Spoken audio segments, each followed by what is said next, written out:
ಯೋ guys, ಎಲ್ಲರೂ ಹೇಗಿದ್ದೀರಾ? ಇವತ್ತು ನಾವು ನೋಡೋ ಮೂವಿಯಲ್ಲಿ ನಮ್ಮ ಹೀರೋ ಒಂದು ಪೊಲೀಸ್ ಆಗಿರ್ತಾರೆ. ಅದ್ರಲ್ಲೂ ಕಾಡಿನ ಒಳಗಡೆ ಇರ್ತಾ ಇರುವ ಒಂದು ಪೊಲೀಸ್ ಸ್ಟೇಷನ್ಗೆ ಟ್ರಾನ್ಸ್ಫರ್ ಆಗಿ ಹೋಗ್ತಾರೆ. ಅಲ್ಲಿಗೆ ಹೋದ್ರೆ ಒಂದು ವಿಚಿತ್ರವಾದ ಕೇಸು.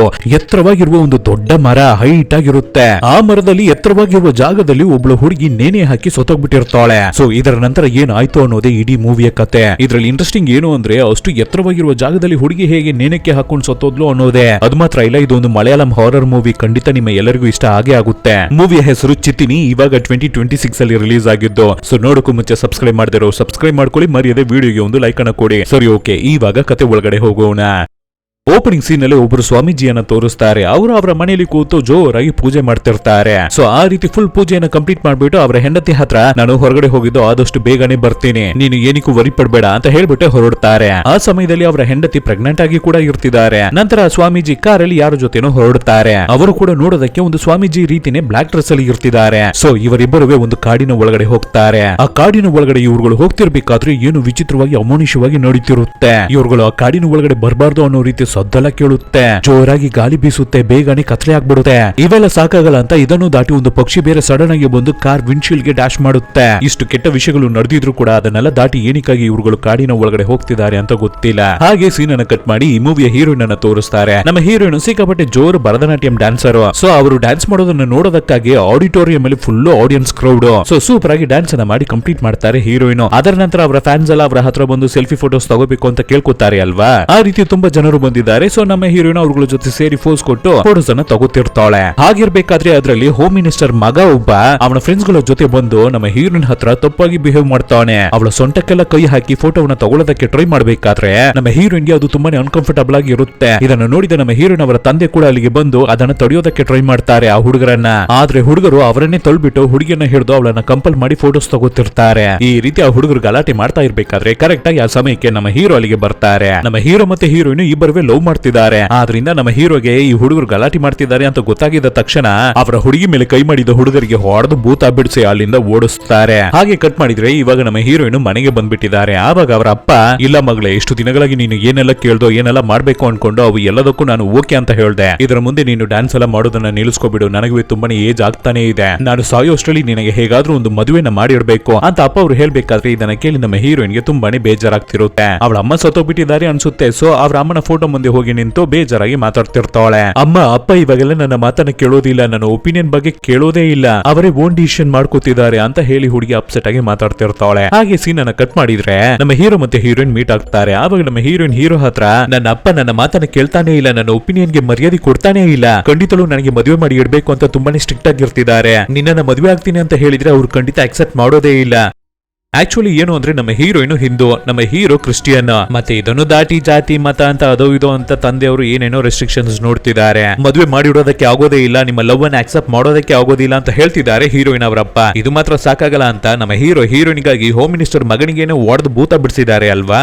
ಆದ್ರಿಂದ ನಮ್ಮ ಹೀರೋನ ಕೆಲಸ ಬಿಟ್ಟು ತೆಗೆದು ಬಿಟ್ಟಿದ್ದಾರೆ. ಟೆಂಪ್ರವರಿಯಾಗಿ ಸಸ್ಪೆಂಡ್ ಮಾಡಿಟ್ಟು ವೇಟಿಂಗ್ ಲಿಸ್ಟ್ ಅಲ್ಲಿ ಇಟ್ಟಿದ್ದಾರೆ. ಆವಾಗ ಹೀರೋಯಿನ್, ಎಲ್ಲದಕ್ಕೂ ನಾನೇ ಕಾರಣ, ನನ್ನನ್ನು ಕ್ಷಮಿಸ್ಬಿಡು, ನನ್ನಿಂದ ನಿನ್ನನ್ನು ಯಾವತ್ತೂ ಮರೆಯೋದಕ್ಕೆ ಆಗೋದೇ ಇಲ್ಲ, ನಿನ್ನ ಡಿಸಿಷನ್ ಏನೇ ಆಗಿದ್ರು ಅದನ್ನ ನಾನು ಅಕ್ಸೆಪ್ಟ್ ಮಾಡ್ತೀನಿ, ನಿನ್ನನ್ನ ಫಾಲೋ ಮಾಡ್ತೀನಿ, ನಿನ್ನನ್ನ ಬಿಟ್ಟಿರೋದಕ್ಕೆ ನನಗೆ ಆಗೋದೇ ಇಲ್ಲ ಅಂತ ಹುಡುಗಿ ಹೇಳ್ತಾಳೆ. ಅಷ್ಟೇ. ಆಮೇಲೆ ಏನು, ಅವ್ರ ಅಪ್ಪನಿಗೆ ಗೊತ್ತಿಲ್ಲದೆ, ಫ್ಯಾಮಿಲಿಗೆ ಗೊತ್ತಿಲ್ಲದೆ ಇವರಿಬ್ಬರು ಒಟ್ಟಿಗೆ ಸೇರಿ ರಿಜಿಸ್ಟರ್ ಆಫೀಸ್ಗೆ ಹೋಗಿ ಫ್ರೆಂಡ್ಸ್ ಗಳ ಸಹಾಯದಿಂದ ರಿಜಿಸ್ಟರ್ ಮ್ಯಾರೇಜ್ ಮಾಡ್ಕೋತಾರೆ. ಆಮೇಲೆ ಹಾಗೆ ಖುಷಿಯಾಗಿ ಫ್ಯಾಮಿಲಿಯಾಗಿ ಹ್ಯಾಪಿಯಾಗಿ ಬದುಕ್ತಿರ್ತಾರೆ. ಹಾಗೆ ದಿನಗಳು ಕಳಿಬೇಕಾದ್ರೆ ನಮ್ಮ ಹೀರೋಯಿನ್ ಪ್ರೆಗ್ನೆಂಟ್ ಆಗ್ತಾರೆ. ಹೀಗಿರ್ಬೇಕಾದ್ರೆ ಅದೇ ಸಮಯದಲ್ಲಿ ನಮ್ಮ ಹೀರೋಗೆ ಸಸ್ಪೆನ್ಷನ್ ಪೀರಿಯಡ್ ಎಲ್ಲ ಮುಗ್ದು ಮತ್ತೆ ಕೆಲಸಕ್ಕೆ ತಗೋಬಿಟ್ಟಿದ್ದಾರೆ. ಆದ್ರೆ ಬೇರೆ ಕಡೆ ಟ್ರಾನ್ಸ್ಫರ್ ಮಾಡ್ಬಿಟ್ಟಿದ್ದಾರೆ. ದಟ್ಟವಾದ ಕಾಡಿನ ಮಧ್ಯದಲ್ಲಿ ಇರ್ತಾ ಇರುವ ಒಂದು ಊರಿಗೆ ಟ್ರಾನ್ಸ್ಫರ್ ಮಾಡಿದ್ದಾರೆ. ಫಸ್ಟ್ ನಾನು ಹೊರಟು ಹೋಗಿ ಆ ಊರನ್ನ ನೋಡ್ತೀನಿ, ಅದು ಹೇಗಿದೆ ಎಂತ ಅಂತ ನೋಡ್ಬಿಟ್ಟು ನಾವು ಆ ಊರಲ್ಲಿ ಬದುಕಿ ಜೀವನ ಮಾಡೋದಕ್ಕಾಗಿ ಒಂದು ಮನೆಯನ್ನು ನೋಡಿ ಸೆಟ್ ಮಾಡಿ ಇಟ್ಬಿಟ್ಟು ಅದರ ನಂತರ ಬಂದು ನಾನು ನಿನ್ನನ್ನ ಕರ್ಕೊಂಡು ಹೋಗ್ತೀನಿ, ಒಂದು ವಾರ ಮಾತ್ರ ನೀನು ಅಡ್ಜಸ್ಟ್ ಮಾಡ್ಕೊಳ್ಳಮ್ಮ ಅಂತ ನಮ್ಮ ಹೀರೋ ಹೀರೋಯಿನ್ಗೆ ಹೇಳ್ಬೇಕಾದ್ರೆ, ನೀನಿಲ್ಲದೆ ನನ್ನಿಂದ ಹೇಗೋ ಒಂದು ವಾರ ನಿನ್ನನ್ನ ಬಿಟ್ಟು ಇರೋದಕ್ಕೆ ಆಗುತ್ತೆ,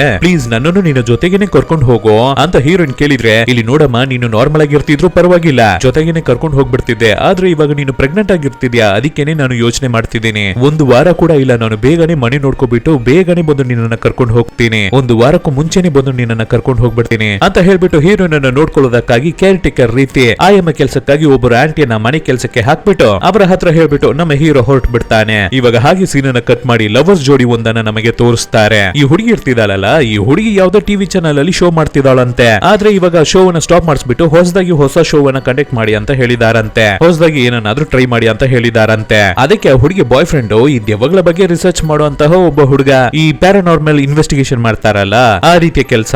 ಅದಕ್ಕೆ ಹುಡುಗಿ ಅವಳ ಬಾಯ್ ಫ್ರೆಂಡ್ ಹತ್ರ ನೀನೇ ಪ್ಯಾರಾನಾರ್ಮಲ್ ಇನ್ವೆಸ್ಟಿಗೇಟರ್ ಅಲ್ವಾ, ದೆವ್ವಗಳ ಬಗ್ಗೆ ತುಂಬಾನೇ ರಿಸರ್ಚ್ ಮಾಡ್ತಿದ್ಯಾ, ಆದ್ರಿಂದ ನೀನು ನನ್ನ ಜೊತೆ ಬಾ, ಕಾಡಿನ ಒಳಗಡೆ ಹೋಗಿ ದೆವ್ವಗಳು ಇರ್ತಿದ್ಯಾ ಇಲ್ವೋ, ಆತ್ಮ ಅನ್ನೋದು ನಿಜಾನೋ ಇಲ್ವೋ ಅನ್ನೋ ರೀತಿ ಒಂದು ಶೋವನ್ನ ನಾವು ಮಾಡೋಣ.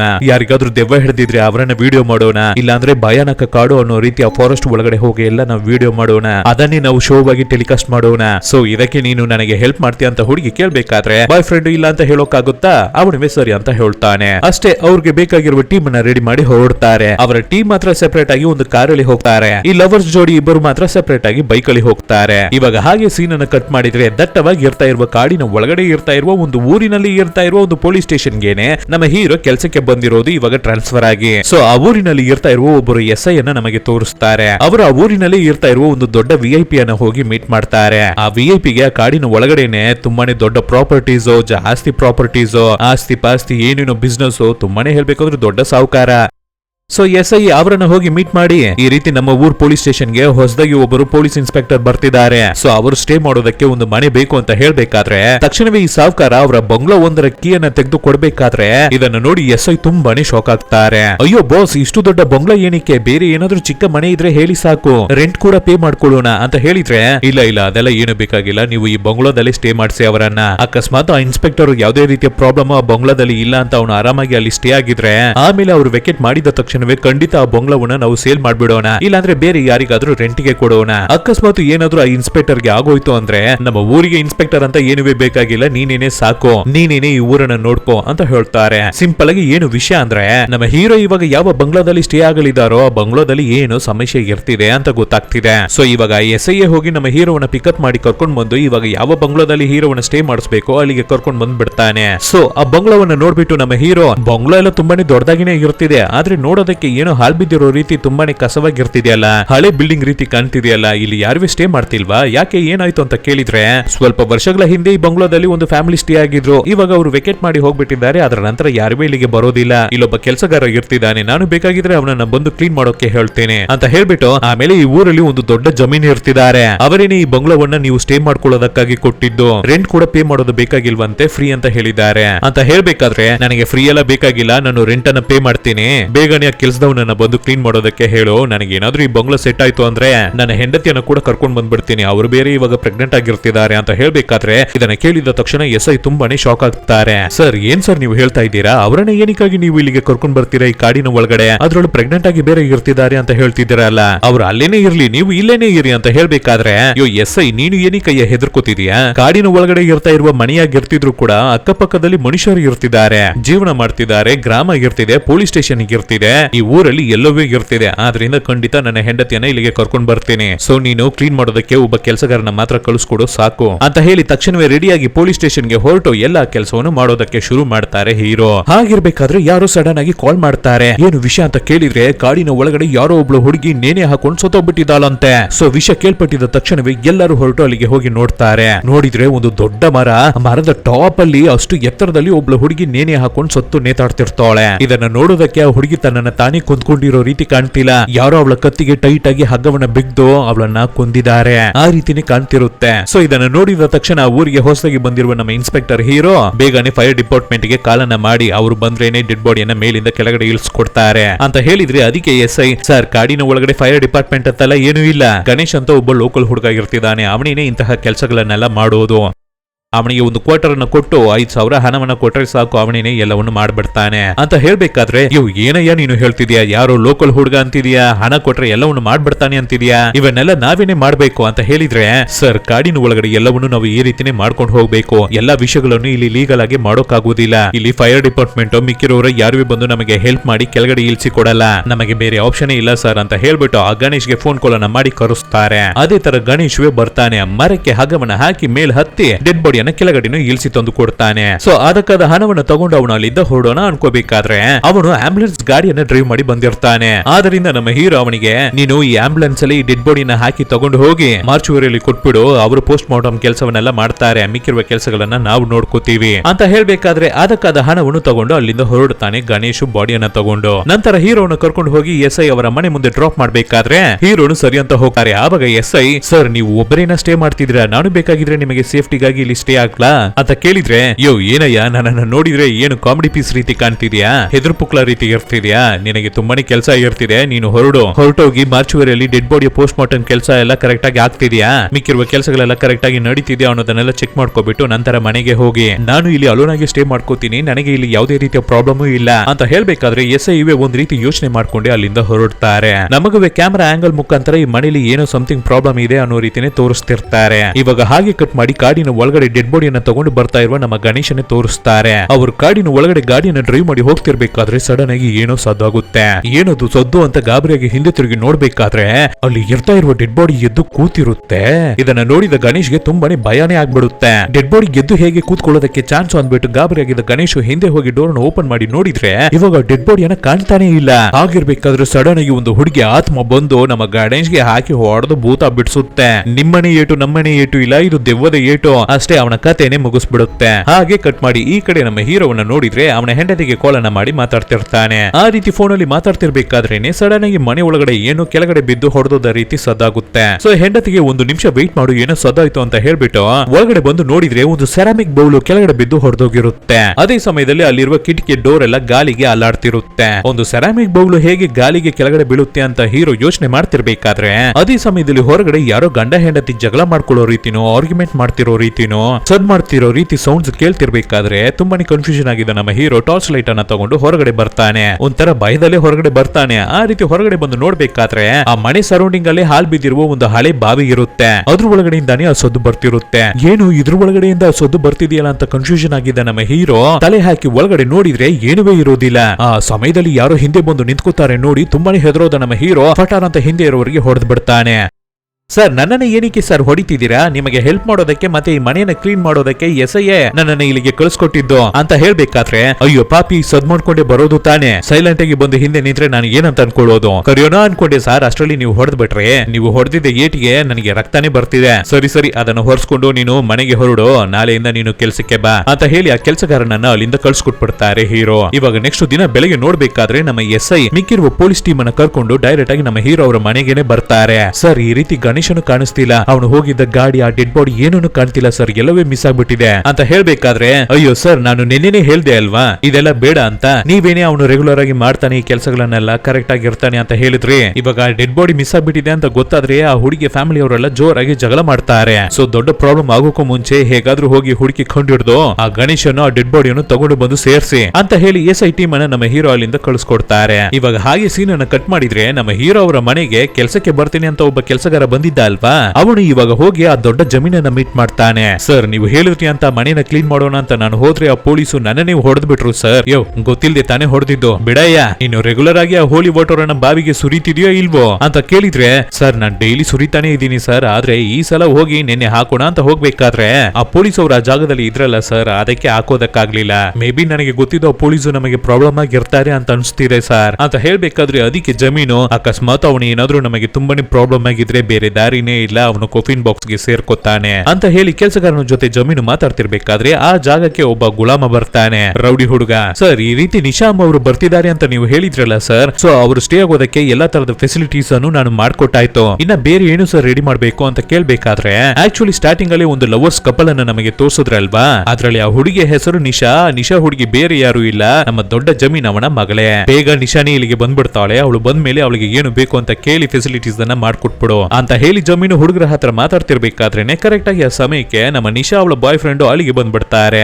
ಅಪ್ಪ ಚೆನ್ನಾಗಿದ್ದೀರಾ, ಮಗಳೇ ಚೆನ್ನಾಗಿದ್ಯಾ ಅಂತ ಅದು ಇದು ಅಂತೆಲ್ಲ ಮಾತಾಡ್ಕೊಬಿಟ್ಟು ಆಮೇಲೆ ಅಪ್ಪ ಇವರು ನನ್ನ ಬೆಸ್ಟ್ ಫ್ರೆಂಡ್, ಈ ವರ್ಕಿಗೆ ನನಗೆ ಹೆಲ್ಪ್ ಮಾಡೋದಕ್ಕಾಗಿ ಬಂದಿದ್ದಾರೆ ಅಂತ ಅವಳ ಬಾಯ್ ಫ್ರೆಂಡ್ ಅನ್ನ ಇಂಟ್ರೋ ಮಾಡಿ ಕೊಡ್ತಾಳೆ. ನಂತರ ಜಮೀನು ಸರಿಮಾ ನೀನು ಒಳಗಡೆ ಹೋಗಿ ಫ್ರೆಶ್ ಅಪ್ ಆಗು, ತಮ್ಮನ್ಗೂ ಮಿಕ್ಕಿರೋ ಹುಡುಗರಿಗೆಲ್ಲ ನಾನು ಇನ್ನೊಂದು ಕಡೆ ರೂಮ್ ಅನ್ನ ರೆಡಿ ಮಾಡಿದ್ದೀನಿ, ಅಲ್ಲಿಗೆ ಹೋಗಿ ಅವ್ರುಗಳು ಸ್ಟೇ ಆಗ್ಲಿ ಅಂತ ಹೇಳಿ ಜಮೀನು ಅವ್ರುಗಳನ್ನ ಕಳಿಸ್ಕೊಡ್ತಾರೆ. ಅದೇ ಸಮಯದಲ್ಲಿ ಈ ಕಡೆ ಕಾಡಿನ ಒಳಗಡೆ ನಮ್ಮ SI ಅವರ ಟೀಮ್ ಅನ್ನ ಕರ್ಕೊಂಡು ಗಣೇಶ್ ಮತ್ತೆ ಆ ಡೆಡ್ ಬಾಡಿಯನ್ನು ಹುಡುಕಿ ಹುಡುಕಿ ಹೋಗಿದ್ರಲ್ವಾ, ಆ ರೀತಿ ಅವ್ರುಗಳು ಸರ್ಚ್ ಮಾಡಿ ಹೋಗ್ಬೇಕಾದ್ರೆ ಒಂದು ಜಾಗದಲ್ಲಿ ಆ ಗಾಡಿ ಮಾತ್ರ ಇರೋದನ್ನ ನೋಡ್ತಾರೆ. ಅಲ್ಲಿ ಡೆಡ್ ಬಾಡಿಯೂ ಇರ್ತಿಲ್ಲ, ಗಣೇಶನ್ನು ಕಾಣ್ತಿಲ್ಲ. ಇವ್ರುಗಳಿಗೆ ಒಂಥರ ವಿಚಿತ್ರವಾಗಿ ಫೀಲ್ ಆಗ್ತಿರುತ್ತೆ, ಭಯ ಆಗ್ತಿರುತ್ತೆ. ಆದ್ರಿಂದ ಗಾಬರಿಯಾಗಿ ಓಡಿ ಬಂದ್ಬಿಡ್ತಾರೆ ಸ್ಟೇಷನ್ಗೆ. ಸೊ ಸ್ಟೇಷನ್ಗೆ ಬಂದವರು ಹೀರೋ ಹತ್ರ ನಮಗೆ ತುಂಬಾನೇ ಭಯ ಆಯ್ತು ಸರ್, ಗಾಡಿ ಇರ್ತಿದೆ, ಸ್ಟ್ರಕ್ಚರ್ ಅನ್ನ ಕಾಣ್ತಿಲ್ಲ, ಡೆಡ್ ಬಾಡಿಯನ್ನ ಕಾಣ್ತಿಲ್ಲ, ಗಣೇಶನು ಕಾಣ್ತಿಲ್ಲ ಅಂತ ಹೇಳ್ಬೇಕಾದ್ರೆ ಅದು ಹೇಗೆ ಸಾಧ್ಯ, ಅವರಿಬ್ಬರು ಮಾತ್ರ ಮಿಸ್ ಆಗೋದಕ್ಕೆ ಅಂತ ಕೇಳ್ಬೇಕಾದ್ರೆ ಅದಕ್ಕೆ SI ಸರ್ ನನಗೆ ಯಾಕೋ ಇವು ಎಲ್ಲದಕ್ಕೂ ಕಾರಣ ಚಿತ್ನಿಯಾಗೆ ಇರ್ಬೇಕು ಅಂತ ಅನ್ಸುತ್ತೆ ಸರ್ ಅಂತ ಹೇಳ್ಬೇಕಾದ್ರೆ ಈ ಚಿತ್ನಿ ಅನ್ನೋ ಹೆಸರನ್ನ ಆಲ್ರೆಡಿ ನಮ್ಮ ಹೀರೋ ಲೈಟ್ ಆಗಿ ಅಲ್ಲಿ ಇಲ್ಲಿ ಅಂತ ಕೇಳ್ಪಟ್ಟಿರ್ತಾರೆ.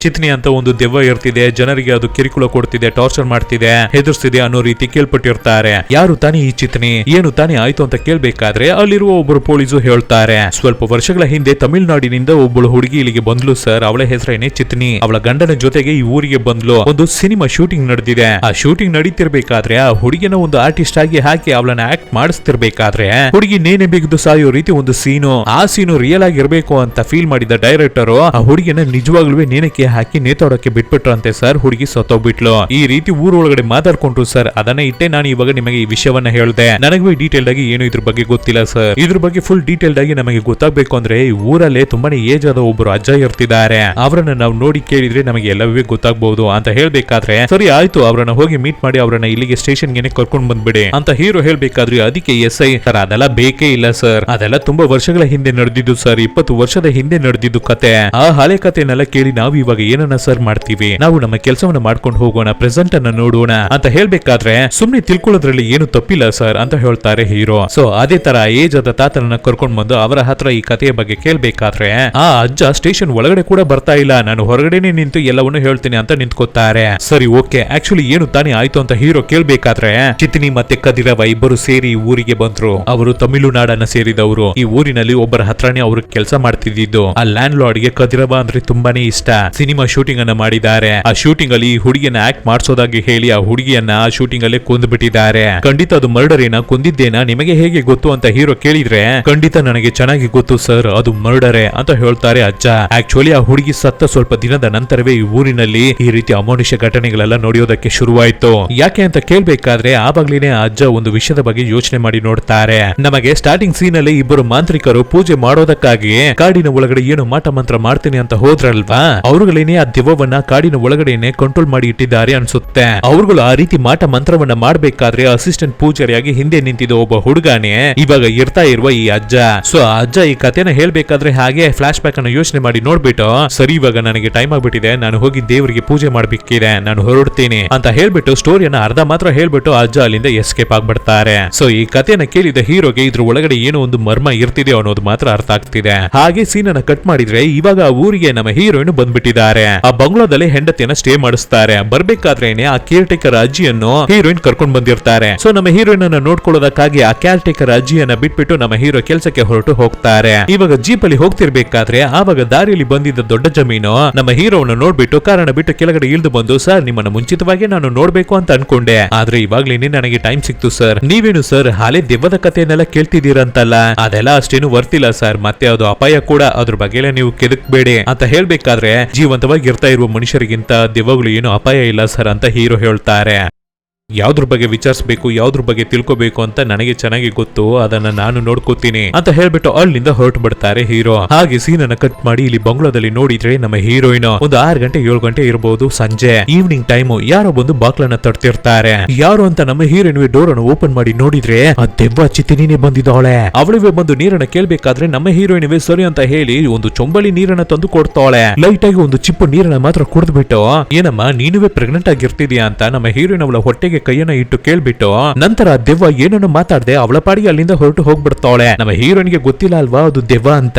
ಏನಮ್ಮ ಯಾರಮ್ಮ ನೀನು, ನಿನ್ನ ಪಾಡಿಗೆ ಬಂದೆ, ಸಡನ್ ಆಗಿ ನೀರ್ ಬೇಕು ಅಂತ ಕೇಳ್ದೆ, ನೀರನ್ನ ಕುಡ್ದೆ, ನಿನ್ನ ಪಾಡಿಗೆ ಮತ್ತೆ ಹೊರಟು ಹೋಗ್ತಾನೆ ಇದೆಯಲ್ಲ, ಯಾರು ನೀನು, ನಿನ್ನ ಹೆಸರು ಏನು ಅಂತ ಕೇಳ್ಬೇಕಾದ್ರೆ ಆ ಹುಡುಗಿ ಹಾಗೆ ನಿಧಾನಕ್ಕೆ ಹಿಂದೆ ತಿರುಗಿ ನಮ್ಮ ಹೀರೋಯಿನ್ ಅನ್ನು ನೋಡಿ ಚಿತ್ತೀನಿ ಅಂತ ಹೇಳಿ ಅಲ್ಲಿಂದ ಹೊರಡ್ತಾಳೆ. ಅದೇ ಸಮಯದಲ್ಲಿ ಈ ಕಡೆ ನೋಡಿದ್ರೆ ನಮ್ಮ ಹೀರೋ ರಿಟರ್ನ್ ಮನೆಗೆ ಬರ್ತಿರ್ತಾನೆ. ಕಾಡಿನ ದಾರಿಯಲ್ಲಿ ಗಾಡಿಯನ್ನ ಡ್ರೈವ್ ಮಾಡಿ ಬರ್ತಿರ್ಬೇಕಾದ್ರೆ ಮುಂದೆ ಯಾರೋ ನಡೆದು ಹೋಗ್ತಿರ್ತಾರೆ. ಆ ಕತ್ತಲೆಯಾಗಿರ್ತಾ ಇರುವ ಕಾಡಿನ ಒಳಗಡೆ ಆ ಹೆಡ್ಲೈಟ್ ಬೆಳಕು ಮಾತ್ರವೇ ಇರ್ತಿರೋದು. ಸೊ ದಾರಿಯಲ್ಲಿ ಯಾರೋ ಇರ್ತಿದ್ದಾರೆ ಅನ್ನೋದನ್ನ ನೋಡಿದ ನಮ್ಮ ಹೀರೋ ಹಾರನ್ ಮಾಡ್ತಾರೆ. ಸೈಡ್ ಕೊಡು ಅಂತ ಹಾರನ್ ಮಾಡ್ತಾನೆ ಇದ್ರೆ ಆ ಹುಡುಗಿ ಕೇರೆ ಮಾಡ್ತಿಲ್ಲ. ಏನಮ್ಮ ಯಾರಮ್ಮ ನೀನು, ಸೈಡ್ ಬಿಡಮ್ಮ ಅಂತ ಕೇಳೋಣ ಅಂತ ಗಾಡಿನ ಬಿಟ್ಟು ಕೆಳಗಡೆ ಇಳ್ಕೊಳ್ಳೋಣ ಅಂತ ನಮ್ಮ ಹೀರೋ ಯೋಚನೆ ಮಾಡ್ಬೇಕಾದ್ರೆ ಫಟ್ ಅಂತ ಒಂದೇ ಸೆಕೆಂಡ್ ಅಲ್ಲಿ ಆ ಹುಡುಗಿ ಮಾಯವಾಗ್ಬಿಡ್ತಾವಳೆ, ಕಾಣೆಯಾಗ್ಬಿಡ್ತಾವಳೆ. ಕಣ್ ಮುಂದೆನೆ ಕಾಣ್ತಾ ಇದ್ದ ಹುಡುಗಿ ಸಡನ್ ಆಗಿ ಹೇಗೆ ಮಾಯವಾಗ್ತಾವಳೆ, ದಿಢೀರನೆ ಹೇಗೆ ಕಾಣೆ ಆಗ್ತಾಳೆ ಅಂತ ನಮ್ಮ ಹೀರೋಗೆ ಏನುವೇ ಅರ್ಥ ಆಗ್ತಿಲ್ಲ. ಇದ್ರು ಸೈಲೆಂಟ್ ಆಗಿ ಹಾಗೆ ಮನೆಗೆ ಬಂದ್ಬಿಡ್ತಾರೆ. ಮನೆಗೆ ಬಂದು ಹೆಂಡತಿ ಜೊತೆ ಮಾತಾಡ್ತಿರ್ಬೇಕಾದ್ರೆ ಆವಾಗ ನಮ್ಮ ಹೀರೋಯಿನ್ ಈ ರೀತಿ ಒಬ್ಳು ಹುಡುಗಿ ಮನೆಗೆ ಬಂದ್ಲು, ಕುಡಿಯೋದಕ್ಕೆ ನೀರ್ ಬೇಕು ಅಂತ ಕೇಳಿದ್ಲು. ನಾನುವೇ ನೀರನ್ನ ಕೊಟ್ಟೆ, ಅವಳಿಗೆ ಪ್ರೆಗ್ನೆಂಟ್ ಆಗಿರ್ತಿದ್ಲು, ನೀನುವೇ ಪ್ರೆಗ್ನೆಂಟ್ ಆಗಿರ್ತಿದ್ಯಾ ಅಂತ ನನ್ನನ್ನ ಕೇಳಿದ್ಲು.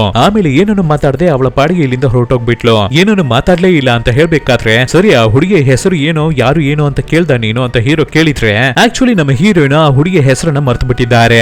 ಏನೋ ಆ ಹುಡುಗಿಯ ಹೆಸರನ್ನ ನೆನಪಿಸ್ಕೊಂಡು ಹೇಳೋಣ ಅನ್ಕೋಬೇಕಾದ್ರೆ ಸಡನ್ ಆಗಿ ಏನು ಕೆಳಗಡೆ ಬಿದ್ದು ಹೊಡೆದೋಗುತ್ತೆ. ಬೆಕ್ಕು ಏನಾದ್ರೂ ಒಳಗಡೆ ಬಂದ್ಬಿಟ್ಟಿರ್ಬೇಕು ಅಂತ ಅನ್ಕೊಂಡು ಇಬ್ಬರುವೆ ಆ ಮಾತನ್ನ ಅಲ್ಲಿಗೆನೆ ಸ್ಟಾಪ್ ಮಾಡ್ತಾರೆ. ನಂತರ ನಿಶಾಲ್ ಅನ್ನು ಅವಳ ಬಾಯ್ ಫ್ರೆಂಡ್ ಅನ್ನು ನಮಗೆ ತೋರಿಸ್ತಾರೆ. ಇವ್ರುಗಳು ಈ ರೀತಿ ಕಾಡಿನ ಒಳಗಡೆ ಬಂದು ಏನಾದ್ರೂ ದೆವ್ವಗಳ ಅಪರಿಚಿತ ಅಮಾನುಷ್ಯ ಓಡಾಟ ಇರ್ತಿದ್ಯಾ, ಯಾರು ದೆವ್ವ ಅಂತ ಊರಿನ ಜನರನ್ನೆಲ್ಲ ಕೇಳ್ಬೇಕಾದ್ರೆ ಇಂಟರ್ವ್ಯೂ ರೀತಿ ಮಾಡ್ಬೇಕಾದ್ರೆ ನಾರ್ಮಲ್ ಆದ ಜನರಿಂದ ಪೊಲೀಸರ್ ವರ್ಗೂ ಎಲ್ಲರೂ ಚಿತ್ನಿ ಅಂತ ಒಂದೇ ಹೆಸರನ್ನ ಹೇಳ್ತಾರೆ. ಚಿತ್ನಿ ಅಟ್ಟಹಾಸ ತುಂಬಾನೇ ಜಾಸ್ತಿ ಆಗ್ಬಿಟ್ಟಿದೆ ಅಂತ ಹೇಳ್ತಾನೆ ಇರ್ಬೇಕಾದ್ರೆ ಸಡನ್ ಆಗಿ ಆ ಜಾಗವೇ ಹಾಗೆ ಕತ್ತಲೆ ಆಗ್ತಿರುತ್ತೆ. ಅಮಾನುಷ್ಯವಾಗಿ ಏನೋ ನಡೆಯೋದಕ್ಕೆ ಶುರುವಾಗುತ್ತೆ. ಜೋರಾಗಿ ಗಾಳಿ ಬೀಸುತ್ತೆ, ಮಳೆ ಬರೋ ರೀತಿಯೆಲ್ಲ ಆಗ್ತಿರುತ್ತೆ. ಸರಿ ಓಕೆ, ಇವಾಗ ಮಳೆ ಬರೋ ರೀತಿ ಕಾಣ್ತಿದೆ, ಇವಾಗ ಸದ್ಯಕ್ಕೆ ನಾವು ಹೊರಟ್ಬಿಡೋಣ, ನಾಳೆ ಬಂದು ಬೇಕಾಗಿದ್ರೆ ಕಂಟಿನ್ಯೂ ಮಾಡೋಣ, ಈ ವಿಷಯವನ್ನೆಲ್ಲ ನೋಡೋಣ ಅಂತ ಹೊರಡ್ತಾರೆ. ಅದೇ ತರ ಹೊರಟು ಬರ್ತಿರ್ಬೇಕಾದ್ರೆ ನಿಶಾಲಿಗೆ ಏನೋ ಭಯವಾಗ್ತಿದೆ ಅನ್ಸುತ್ತೆ. ಅವಳ ಬಾಯ್ ಫ್ರೆಂಡ್ ಹತ್ರ ಏನೋ ಇದು ಚಿತ್ನಿ ಅಂತ ಅವ್ರಗಳ ಹೆಸರನ್ನ ಹೇಳಿದ ತಕ್ಷಣವೇ ಆ ಜಾಗವೇ ಹಾಗೆ ಶಾಡೋ ಬಿದ್ಬಿಡ್ತಲ್ಲ, ಕತ್ತಲೆ ಆಗ್ಬಿಡ್ತಲ್ಲ, ಒಂಥರ ವಿಚಿತ್ರವಾಗಿ ಅಮಾನುಷ್ಯವಾಗಿ ಚೇಂಜ್ ಆಗ್ತಿತ್ತಲ್ಲ, ನನಗೆ ಯಾಕೋ ಏನೋ ತಪ್ಪು ನಡೆಯಲಿದೆ ಅನ್ನೋ ರೀತಿ ಫೀಲ್ ಆಯ್ತು ಅಂತ ಹೇಳ್ಬೇಕಾದ್ರೆ ಆ ರೀತಿಯೆಲ್ಲ ಏನುವೇ ಇಲ್ಲ, ನಿನಗೇನಕ್ಕೂ ಹೆದರ್ಕೋಬೇಡ, ಜಾಸ್ತಿ ಯೋಚನೆ ಮಾಡ್ಬೇಡ, ನನಗೆ ಏನೋ ಅನಿಸ್ಲಿಲ್ಲ. ನಾನು ಇಲ್ಲಿಯವರೆಗೂ ಈ ಪ್ಯಾರಾನಾರ್ಮಲ್ ಇನ್ವೆಸ್ಟಿಗೇಷನ್ ಅನ್ನೋ ಹೆಸರಲ್ಲಿ ತುಂಬಾನೇ ದೆವ್ವಗಳ ಬಗ್ಗೆ ರಿಸರ್ಚ್ ಮಾಡಿದ್ದೀನಿ, ಆದ್ರೆ ನನಗೆ ಇವಾಗ ಯಾವುದೇ ರೀತಿಯ ಫೀಲ್ ಆಗ್ಲಿಲ್ಲ, ಆದ್ರಿಂದ ನಾವು ನೋಡ್ಕೊಳ್ಳೋಣ ಬಿಡು, ಹೆದರ್ಕೋಬೇಡ ಅಂತ ಹೇಳ್ಬಿಟ್ಟು ಇವಾಗ ಮನೆಗೆ ಬಂದ್ಬಿಡ್ತಾರೆ. ಮನೆಗೆ ಬಂದ ಮೇಲೆ ಡೈನಿಂಗ್ ಟೇಬಲ್ ಅಲ್ಲಿ ಕೂತು ಲ್ಯಾಪ್ಟಾಪ್ ಅಲ್ಲಿ ಏನೋ ಒಂದು ವಿಷಯವನ್ನು ನೋಡಿ ನಗಾಡ್ತಿರ್ತಾರೆ. ಕರೆಕ್ಟ್ ಆಗಿ ಜಮೀನ್ ಅಲ್ಲಿಗೆ ಬರ್ತಾನೆ. ಸೊ ಜಮೀನನ್ನ ಅಲ್ಲಿ ನೋಡಿದ ತಕ್ಷಣ ಬಾಯ್ ಫ್ರೆಂಡ್ ಗಾಬರಿ ಆಗ್ಬಿಟ್ಟು ಸರಿ ಸರ್ ನನಗೆ ಟೈಮ್ ಆಯ್ತು, ನಾನು ಇಲ್ಲಿಂದ ಹೊರಡ್ತೀನಿ ಅಂತ ಹೇಳಿ ಹೊರಡೋಕೆ ನೋಡ್ಬೇಕಾದ್ರೆ ಆವಾಗ ಜಮೀನ್ ಬಾಯ್ ಫ್ರೆಂಡ್ ಅನ್ನ ನೋಡಿ ಏನು ತಮ್ಮ ನಿನಗೆ ಗೆಸ್ಟ್ ಹೌಸ್ ಅಲ್ಲಿ ಸ್ಟೇ ಆಗೋದಕ್ಕೆ ಜಾಗವೇ ಇಲ್ವಾ, ಯಾವಾಗ ನೋಡು ಇಲ್ಲೇ ಇರ್ತಿದೆಯಲ್ಲ ಅಂತ ಕೇಳ್ಬೇಕಾದ್ರೆ ಇಲ್ಲ ಸರ್ ಪ್ರಾಜೆಕ್ಟ್ ವಿಷಯವಾಗಿ ಮಾತಾಡೋದಕ್ಕೆ ಬಂದೆ ಅಂತ ಅದು ಇದು ಅಂತ ಹೇಳಿ ಹೇಗೋ ಹುಡುಗ ಅಲ್ಲಿಂದ ಹೋಗ್ಬಿಡ್ತಾನೆ. ಅದರ ನಂತರ ಜಮೀನು ಅವನ ಮಗಳ ಹತ್ರ ಏನಮ್ಮ ನೀನು ಕಾಡ್ ಜನರ ಹತ್ರನು ಪೊಲೀಸ್ ಅವರ ಹತ್ರನು ಚಿತ್ನಿ ಬಗ್ಗೆ ನೀನು ವಿಚಾರಿಸ್ದ ಅಂತ ಕೇಳ್ಬೇಕಾದ್ರೆ ಹೌದಪ್ಪ ಅದೇನೇ ಪ್ರಾಜೆಕ್ಟ್, ಅದ್ರ ಬಗ್ಗೆನೇ ಇವಾಗ ನಾನು ರಿಸರ್ಚ್ ಮಾಡ್ತಿರೋದು ಅಂತ ಹೇಳ್ಬೇಕಾದ್ರೆ ಅದಕ್ಕೆ ಜಮೀನು ನೀನು ಇದ್ರ ಬಗ್ಗೆ ಪ್ರಾಜೆಕ್ಟ್ ಅನ್ನ ಮಾಡೋದಕ್ಕಾಗಿನೇ ಊರಿಗೆ ಬರ್ತಿದ್ಯಾ ಅಂತ ನೀನು ಹೇಳಿದ್ರೆ ಖಂಡಿತ ನಾನು ನಿನ್ನನ್ನು ಊರಿಗೆ ಕರೆಸ್ಕೊತಾನೆ ಇರ್ಲಿಲ್ಲ, ನೀನು ಇನ್ ಮುಂದೆ ಇದ್ರ ಮೇಲೆ ಈ ಪ್ರಾಜೆಕ್ಟ್ ಬಗ್ಗೆ ಏನನ್ನು ಮಾಡೋದು ಬೇಡ, ನಿನ್ನ ಲಗೇಜಸ್ ಅನ್ನೆಲ್ಲ ಪ್ಯಾಕ್ ಮಾಡ್ಕೊಂಡು ಊರನ್ನ ಖಾಲಿ ಮಾಡು, ಹೊರಡು ನೀನು ಅಂತ ಹೇಳ್ಬೇಕಾದ್ರೆ ಹುಡುಗಿ ಕೋಪ ಮಾಡ್ಕೊಂಡು ಅಲ್ಲಿಂದ ಹೋಗ್ಬಿಡ್ತಾವಳೆ. ಅದು ಮಾತ್ರವೇ ಇಲ್ಲದೆ ಈ ಜಮೀನು ಹೊರಗಡೆ ಬಂದು ಅವರ ಹುಡುಗರಿಗೆ ಕಾಲನ್ನ ಮಾಡಿ ನನ್ನ ಮಗಳ ಜೊತೆ ಒಬ್ಬ ಹುಡುಗ ಸೇರಿ ಸುತ್ತಾಡ್ತಿದ್ದಾನಲ್ಲ, ಅವನು ಯಾರು ಏನು, ಅವನ ಡೀಟೇಲ್ಸ್ ಏನು ಅಂತ ವಿಚಾರಿಸಿ ಅವನಿಗೂ ನನ್ನ ಮಗಳಿಗೂ ಏನು ರಿಲೇಶನ್ಶಿಪ್ ಅಂತ ನನಗೆ ಗೊತ್ತಾಗ್ಬೇಕು ಅಂತ ಹೇಳ್ತಿರ್ತಾರೆ. ಹಾಗೆ ಸೀನ್ ಅನ್ನ ಕಟ್ ಮಾಡಿದ್ರೆ ನಮ್ಮ ಹೀರೋ ಮತ್ತೆ ಹೀರೋಯಿನ್ ಅನ್ನ ತೋರಿಸ್ತಾರೆ. ಆವಾಗ ಅವ್ರುಗಳನ್ನ ನೋಡೋದಕ್ಕಾಗಿ ಜಮೀನು, SI ಮತ್ತೆ ಆ ಪೂಜಾರಿ ಅಜ್ಜ ಅವ್ರ ಮೂವರುವೆ ಬಂದಿರ್ತಾರೆ. ಆ ಊರಿನ ದೇವಸ್ಥಾನದಲ್ಲಿ ಹಬ್ಬ ಮಾಡ್ತಿದಾರಂತೆ. ಆ ಹಬ್ಬಕ್ಕೆ ನೀವು ಖಂಡಿತ ಫ್ಯಾಮಿಲಿಯಾಗಿ ಬರ್ಬೇಕು, ನೀವು ಗಂಡ ಹೆಂಡತಿ ಇಬ್ಬರುವೆ ಬರ್ಬೇಕು ಅಂತ ಕೇಳ್ಕೋಬೇಕಾದ್ರೆ ಇಲ್ಲ ಅದಕ್ಕೆ ಚಾನ್ಸೇ ಇಲ್ಲ, ನನಗೆ ತುಂಬಾನೇ ಕೆಲಸ ಇರ್ತಿದೆ, ಅದು ಮಾತ್ರ ಇಲ್ಲ ನನ್ನ ಹೆಂಡತಿನೂ ಇವಾಗ ಪ್ರೆಗ್ನೆಂಟ್ ಆಗಿರ್ತಿದ್ದಾರೆ, ಬರೋಕೆ ಆಗೋದೇ ಇಲ್ಲ, ಅದು ಮಾತ್ರ ಇಲ್ಲ ಇವನ್ನೆಲ್ಲ ದಾಟಿ ನಮ್ಮ ಹೀರೋ ಒಬ್ಬ ಕ್ರಿಶ್ಚಿಯನ್, ನಾನು ಬರೋದಿಲ್ಲ ಅಂತ ಹೇಳ್ಬೇಕಾದ್ರೆ ಅದಕ್ಕೆ ಜಮೀನು ನೀವು ಬಂದೇ ಬರ್ಬೇಕು ಅಂತ ಹೇಳ್ತಿರ್ತಾರೆ. ಆವಾಗ ನಮ್ಮ ಹೀರೋಯಿನ್ ಸರಿ ಸರ್ ನೀವು ಹೋಗಿ ನಾನು ಖಂಡಿತ ಕರ್ಕೊಂಡ್ ಬರ್ತೀನಿ ಅಂತ ಹೇಳಿ ಜಮೀನ್ ಮತ್ತೆ SI ಎಲ್ಲರನ್ನು ಕಳಿಸ್ಕೊಡ್ತಾರೆ. ನಂತರ ಅವತ್ತಿನ ದಿನ ರಾತ್ರಿ ಅದೇ ರೀತಿ ನಮ್ಮ ಹೀರೋವನ್ನ ಕರ್ಕೊಂಡು ನಮ್ಮ ಹೀರೋಯಿನ್ ಆ ಹಬ್ಬಕ್ಕೆ ಹೋಗ್ತಾರೆ. ನಮ್ಮ ಹೀರೋಯಿನ್ ಆ ನಿಶಾ ಹುಡುಗಿ ಅವಳ ಬಾಯ್ ಫ್ರೆಂಡ್ ಜಮೀನು ಅಂತ ಊರಿನ ಜನರು ಎಲ್ಲರೂ ಕೂತು ನೋಡ್ತಿರ್ತಾರೆ ಆ ಹಬ್ಬವನ್ನ. ಆವಾಗ ಟ್ರೆಡಿಷನಲ್ ಡ್ಯಾನ್ಸ್ ಬೇರೆ ಮಾಡ್ತಿರ್ತಾರೆ. ಆ ಮ್ಯೂಸಿಕ್ ಅವ್ರುಗಳು ಮಾಡ್ತಾ ಇರುವ ಡ್ಯಾನ್ಸ್ ಅನ್ನೆಲ್ಲ ನೋಡ್ಬೇಕಾದ್ರೆ ನಮ್ಮ ಹೀರೋಯಿನ್ಗೆ ಡ್ಯಾನ್ಸ್ ಮಾಡ್ಬೇಕು ಅಂತ ಆಸೆ ಆಗುತ್ತೆ. ಸೊ ಎದ್ದು ಹೋಗಿ ಡ್ಯಾನ್ಸ್ ಮಾಡ್ತಿರ್ತಾರೆ. ಅವರ ಜೊತೆಗೆ ನಿಶಾನು ಸೇರಿ ಡ್ಯಾನ್ಸ್ ಮಾಡ್ತಾಳೆ. ಆದ್ರೆ ಇದನ್ನ ನೋಡುವ ಜಮೀನ್ಗೆ ಒಂದು ಚೂರು ಇಷ್ಟನೇ ಆಗ್ತಾ ಇಲ್ಲ, ಏನಿದು ನನ್ನ ಮಗಳು ಹೋಗಿ ಕಾಡ್ ಜನರ ಜೊತೆ ಸೇರಿ ಡ್ಯಾನ್ಸ್ ಮಾಡ್ತಿದ್ದಾಳಲ್ಲ ಅಂತ ಟೆನ್ಷನ್ ಆಗಿ ನಿಶಾಲನ್ನ ಹಿಡಿದು ಅಲ್ಲಿಂದ ಕರ್ಕೊಂಡು ಹೋಗ್ತಾರೆ. ಅಪ್ಪ ನನ್ನ ಫ್ರೆಂಡುವೆ ಈ ಹಬ್ಬಕ್ಕೆ ನನ್ನ ಜೊತೆ ಬಂದಿದ್ದಾರೆ ಅಪ್ಪ, ಅವರನ್ನ ಬಿಟ್ಬಿಟ್ಟು ಹೇಗೆ ನಾನು ಮಾತ್ರ ಇವಾಗ ಸೆಪರೇಟ್ ಆಗಿ ನಿಮ್ಮ ಜೊತೆ ಬರ್ಲಿ ಅಂತ ಹುಡುಗಿ ಕೇಳ್ಬೇಕಾದ್ರೆ ಅದೆಲ್ಲ ಅವರೇನೆ ಬಂದ್ಬಿಡ್ತಾರೆ, ನೀನು ನಡಿಯಮ್ಮ ಅಂತ ಹೇಳಿ ಹುಡುಗಿಯನ್ನು ಜಮೀನು ಕರ್ಕೊಂಡು ಹೋಗ್ಬೇಕಾದ್ರೆ ಇದನ್ನು ನೋಡಿದ ಬಾಯ್ ಫ್ರೆಂಡ್ ಸರಿ ನಾವೇ ಹೋಗೋಣ ಅಂತ ಹೇಳಿ ಗಾಡಿಯನ್ನು ತಗೊಂಡು ಹೊರಡ್ತಾನೆ. ಆಗಿರ್ಬೇಕಾದ್ರೆ ಸಡನ್ ಆಗಿ ಕಾರಲ್ಲಿ ಬಂದು ಒಂದು 3-4 ಜನರು ಅಡ್ಡ ಹಾಕಿ ಬಾಯ್ ಫ್ರೆಂಡ್ ಹುಡುಗನನ್ನ ಹಿಡ್ಕೊಂಡು ಅವನಿಗೆ ಹಾಕಿ ಜೋರಾಗಿ ಹೊಡಿತಿರ್ತಾರೆ. ಬಾಯ್ ಫ್ರೆಂಡ್ ತಿರುಗಿಸಿ ಸೂಪರ್ ಆಗಿ ಜಗಳ ಮಾಡ್ತಾನೆ. ಇದೇ ಸಮಯದಲ್ಲಿ ನಮ್ಮ ಹೀರೋ ಅವನ ಹೆಂಡತಿ ಜೊತೆಗೆ ಆ ಕಡೆ ಕಾರಲ್ಲಿ ಹೋಗ್ತಿರ್ತಾರೆ. ಸೊ ಅವರನ್ನು ನೋಡಿದ ತಕ್ಷಣವೇ ಆ ಗುಲಾಮ ಹುಡುಗರು ಅಲ್ಲಿಂದ ಎಸ್ಕೇಪ್ ಆಗಿ ಓಡಿ ಹೋಗ್ಬಿಡ್ತಾರೆ. ಇವಾಗ ನಮ್ಮ ಹೀರೋ ಕಾರಣ ಬಿಟ್ಟು ಕೆಳಗಡೆ ಬಂದು ಏನಾಯ್ತು ಎಂತ ಅವ್ರುಗಳು ಯಾರು ಅಂತೆಲ್ಲ ಕೇಳ್ಬೇಕಾದ್ರೆ ಹುಡುಗ ನಾನು ಈ ರೀತಿ ನಿಶಾ ಜೊತೆ ಸೇರಿ ಇಲ್ಲಿಗೆ ಬಂದೆ ಸರ್ ರಿಸರ್ಚ್ ಮಾಡೋದಕ್ಕಾಗಿ ಒಂದು ಪ್ರಾಜೆಕ್ಟ್ ಅನ್ನ ಮಾಡೋದಕ್ಕಾಗಿ ಸಡನ್ ಆಗಿ ಹಾಗಿರ್ಬೇಕಾದ್ರೆ ಯಾರೋ ಮೂವರು ನನ್ನನ್ನ ಅಟ್ಯಾಕ್ ಮಾಡೋದಕ್ಕೆ ಬಂದ್ರು ಯಾಕೆ ಬಂದ್ರು ಏನಕ್ಕೆ ಅಟ್ಯಾಕ್ ಮಾಡಿದ್ರು ಅಂತ ಗೊತ್ತಿಲ್ಲ ಸರ್ ಅಂತ ಹೇಳ್ಬೇಕಾದ್ರೆ ಅದಕ್ಕೆ ಹೀರೋ ನನಗೆ ಗೊತ್ತಿದ್ದು ಅವ್ರುಗಳು ಖಂಡಿತ ನಿನ್ನನ್ನ ಅಟ್ಯಾಕ್ ಮಾಡೋದಕ್ಕಾಗಿನೇ ಬಂದಿದ್ದಾರೆ ನನ್ನನ್ನು ನೋಡಿದ ತಕ್ಷಣವೇ ಹೆದರಿ ಇಲ್ಲಿಂದ ಓಡಿ ಹೋಗ್ತಿದ್ದಾರೆ ಅಂದ್ರೆ ಸಮಥಿಂಗ್ ರಾಂಗ್ ಆಗಿರ್ತಿದೆ ನೀನು ಏನಕ್ಕೂ ಹುಷಾರಾಗಿರಪ್ಪ ಜೋಪಾನವಾಗಿ ಮನೆಗೆ ಹೋಗು ನಾಳೆ ಬೇಕಾಗಿದ್ರೆ ಪೊಲೀಸ್ ಸ್ಟೇಷನ್ಗೆ ಬಂದು ಇದ್ರ ಬಗ್ಗೆ ಕಂಪ್ಲೇಂಟ್ ಬರ್ಕೊಡು ಅಂತ ಹೇಳಿ ಅವನನ್ನ ಕಳಿಸ್ಬಿಟ್ಟು ನಮ್ಮ ಹೀರೋನು ಅವರ ಹೆಂಡತಿಯನ್ನ ಕರ್ಕೊಂಡು ರಿಟರ್ನ್ ಬಂಗ್ಲಾಗಿ ಬರ್ತಾರೆ ಮನೆಗೆ ಬಂದ ಮೇಲೆ ಸೈಲೆಂಟ್ ಆಗಿ ಮಲ್ಗಿ ನಿದ್ದೆನು ಮಾಡ್ಬಿಡ್ತಾರೆ ಹಾಗಿರ್ಬೇಕಾದ್ರೆ ನಮ್ಮ ಹೀರೋ ಚೆನ್ನಾಗಿ ಮಲ್ಗಿ ನಿದ್ದೆ ಮಾಡ್ತಿರ್ಬೇಕಾದ್ರೆ ಯಾರೋ ಅವರ ಕುತ್ತಿಗೆನ ಹಿಡಿದು ಟೈಟ್ ಆಗಿ ಅಮುಕ್ತಿರೋ ರೀತಿ ಅವರಿಗೆ ಫೀಲ್ ಆಗ್ತಿರುತ್ತೆ ಸೊ ಗಾಬರಿಯಾಗಿ ಕಂಡ್ಬಿಟ್ಟು ಎದ್ದೇಳ್ತಾರೆ ನೋಡಿದ್ರೆ ಅದು ಕಣ್ಸೇನೆ ಪಕ್ಕದಲ್ಲಿ ನೋಡಿದ್ರೆ ಹೆಂಡತಿಯನ್ನ ಕಾಣ್ತಿಲ್ಲ ಇವಳು ಈ ಸಮಯದಲ್ಲಿ ಎಲ್ಲಿಗೆ ಹೋದ್ಲು ಅಂತ ಮನೆ ಪೂರ್ತಿ ಸುತ್ತಮುತ್ತ ಹುಡುಕಿ ನೋಡಿದ್ರೆ ಹೆಂಡತಿಯನ್ನ ಕಾಣ್ತಾನೆ ಇಲ್ಲ ಆ ಕೆಲಸದ ಆಂಟಿ ಹತ್ರ ಕೇಳಿದ್ರೆ ಅವರವೇ ನನಗೆ ಗೊತ್ತಿಲ್ಲ ಅಂತ ಹೇಳ್ತಾರೆ ಇವಾಗ ಹುಡಿಕೊಂಡು ಹೊರಗಡೆ ಬಂದು ನೋಡ್ಬೇಕಾದ್ರೆ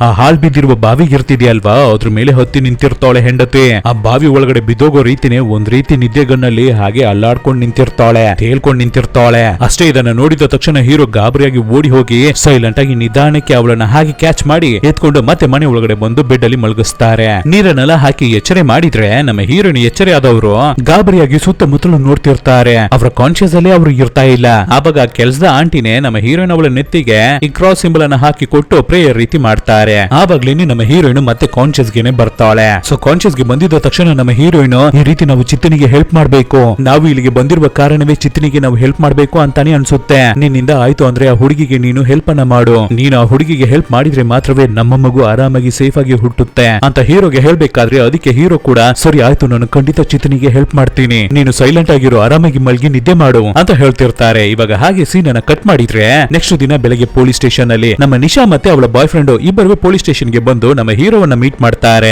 ಏನ್ ಬೇಕು ಅಂತ ಹೀರೋ ಕೇಳ್ಬೇಕಾದ್ರೆ ನೀವು ಈ ರೀತಿ ಮತ್ತೆ ಚಿತ್ನಿ ಕೇಸನ್ನ ರೀ ಇನ್ವೆಸ್ಟಿಗೇಷನ್ ಮಾಡ್ತಿದ್ದೀರಾ ಅಂತ ಕೇಳ್ಪಟ್ವಿ ನಾವು ಚಿತ್ನಿಯ ಬಗ್ಗೆ ಒಂದು ಪ್ರಾಜೆಕ್ಟ್ ಅನ್ನ ಮಾಡೋಣ ಅಂತಾನೆ ಈ ಊರಿಗೆ ಬಂದಿದ್ದು ನಿಮಗೆ ಓಕೆ ಅಂತ ಅನ್ಸಿದ್ರೆ ನಾವು ಇಬ್ಬರುವೆ ಸೇರಿ ಈ ಕೇಸನ್ನ ಇನ್ವೆಸ್ಟಿಗೇಷನ್ ಮಾಡೋಣ ನಾವೇ ನಿಮಗೆ ಹೆಲ್ಪ್ ಮಾಡ್ತೀವಿ ನಾವು ಇಬ್ಬರುವೆ ಸೇರಿ ಈ ವಿಷಯದ ಬಗ್ಗೆ ರಿಸರ್ಚ್ ಮಾಡೋಣ ಅಂತ ಹೇಳ್ಬೇಕಾದ್ರೆ ನಮ್ಮ ಹೀರೋನ ಅದಕ್ಕೆ ಸರಿ ಅಂತ ಹೇಳ್ತಾರೆ ಹಾಗೆ ಮತ್ತೆ ಸೀನ್ ಅನ್ನ ಕಟ್ ಮಾಡಿದ್ರೆ ನಮ್ಮ ಹೀರೋ ಹೊರಟು ಎಲ್ಲಿಗೋ ಬರ್ತಾರೆ ಏನು ಅಂತ ನೋಡಿದ್ರೆ ಸ್ಟಾರ್ಟಿಂಗ್ ಸೀನ್ ಅಲ್ಲಿ ಒಬ್ರು ಪ್ರೈಸ್ಟ್ ಅನ್ನ ತೋರ್ಸಿದ್ರಲ್ವಾ ಅವರಿಗೆ ಇವಾಗ ತುಂಬಾನೇ ಏಜ್ ಆಗ್ಬಿಟ್ಟಿದೆ ಅವರಿಗೆ ಎದ್ದು ನಡೆಯೋದಕ್ಕೆ ಕೂಡ ಆಗ್ತಾ ಇಲ್ಲ ಆದ್ರಿಂದ ಫುಲ್ ಬೆಡ್ ರೆಸ್ಟ್ ಅಲ್ಲಿ ಮಲಗಿರ್ತಾರೆ ಸೊ ಅವರ ಹತ್ರ ಚಿತ್ನಿ ಕೇಸ್ ಬಗ್ಗೆ ವಿಚಾರಿಸಬೇಕಾದ್ರೆ ಇವರುವೇ ಇನ್ನೊಬ್ರು ಪೂಜಾರಿ ಇಬ್ಬರು ಸೇರ್ಕೊಂಡೆ ಆ ಚಿತ್ನಿ ಆತ್ಮವನ್ನ ಕಂಟ್ರೋಲ್ ಗೆ ತಂದ್ರಂತೆ ತುಂಬಾನೇ ದೊಡ್ಡ ಪೂಜೆನೆಲ್ಲ ಮಾಡಿದ್ರಂತೆ ಅವನ್ನೆಲ್ಲ ದಾಟಿ ಚಿತ್ನಿ ಆತ್ಮ ಮತ್ತೆ ಹೊರಗಡೆ ಬರ್ಲೇಬಾರ್ದು ಅಂತ ಹುಣ್ಣಿಮೆ ದಿನ ಒಂದು ಹೋಲಿ ವಾಟರ್ ಅನ್ನ ತಗೊಂಡು ಹೋಗಿ ಆ ಬಾವಿಯ ಒಳಗಡೆ ಸುರಿಬೇಕಂತೆ ಯಾಕೆಂದ್ರೆ ಆ ಹಾಲ್ ಬಿದ್ದಿರುವ ಬಾವಿಯ ಒಳಗಡೆನೆ ಚಿತ್ನಿ ಅವಳ ಆತ್ಮ ಅಡಗಿದೆ ಅಂತ ಹೇಳ್ತಾರೆ ಸೊ ಇವಾಗ ಹೋಲಿ ವಾಟರ್ ಅನ್ನ ಲಾಸ್ಟ್ 2-3 ಮಂತ್ಸ್ಗಳಾಗಿ ಯಾರುವೇ ಸರಿಯಾಗಿ ಅದನ್ನ ಸುರಿದಿಲ್ಲ ಅನ್ಸುತ್ತೆ ಆ ಬಾವಿಗೆ ಆದ್ರಿಂದ ಚಿತ್ನಿ ಇವಾಗ ಮತ್ತೆ ಹೊರಗಡೆ ಬಂದು ಅವಳ ಆಟಗಳನ್ನ ಆಡ್ತಿದ್ದಾಳೆ ಅವಳನ್ನ ಕ್ರೂರವಾಗಿ ಯಾರು ಕೊಂದ್ಬಿಟ್ಟಿದ್ರು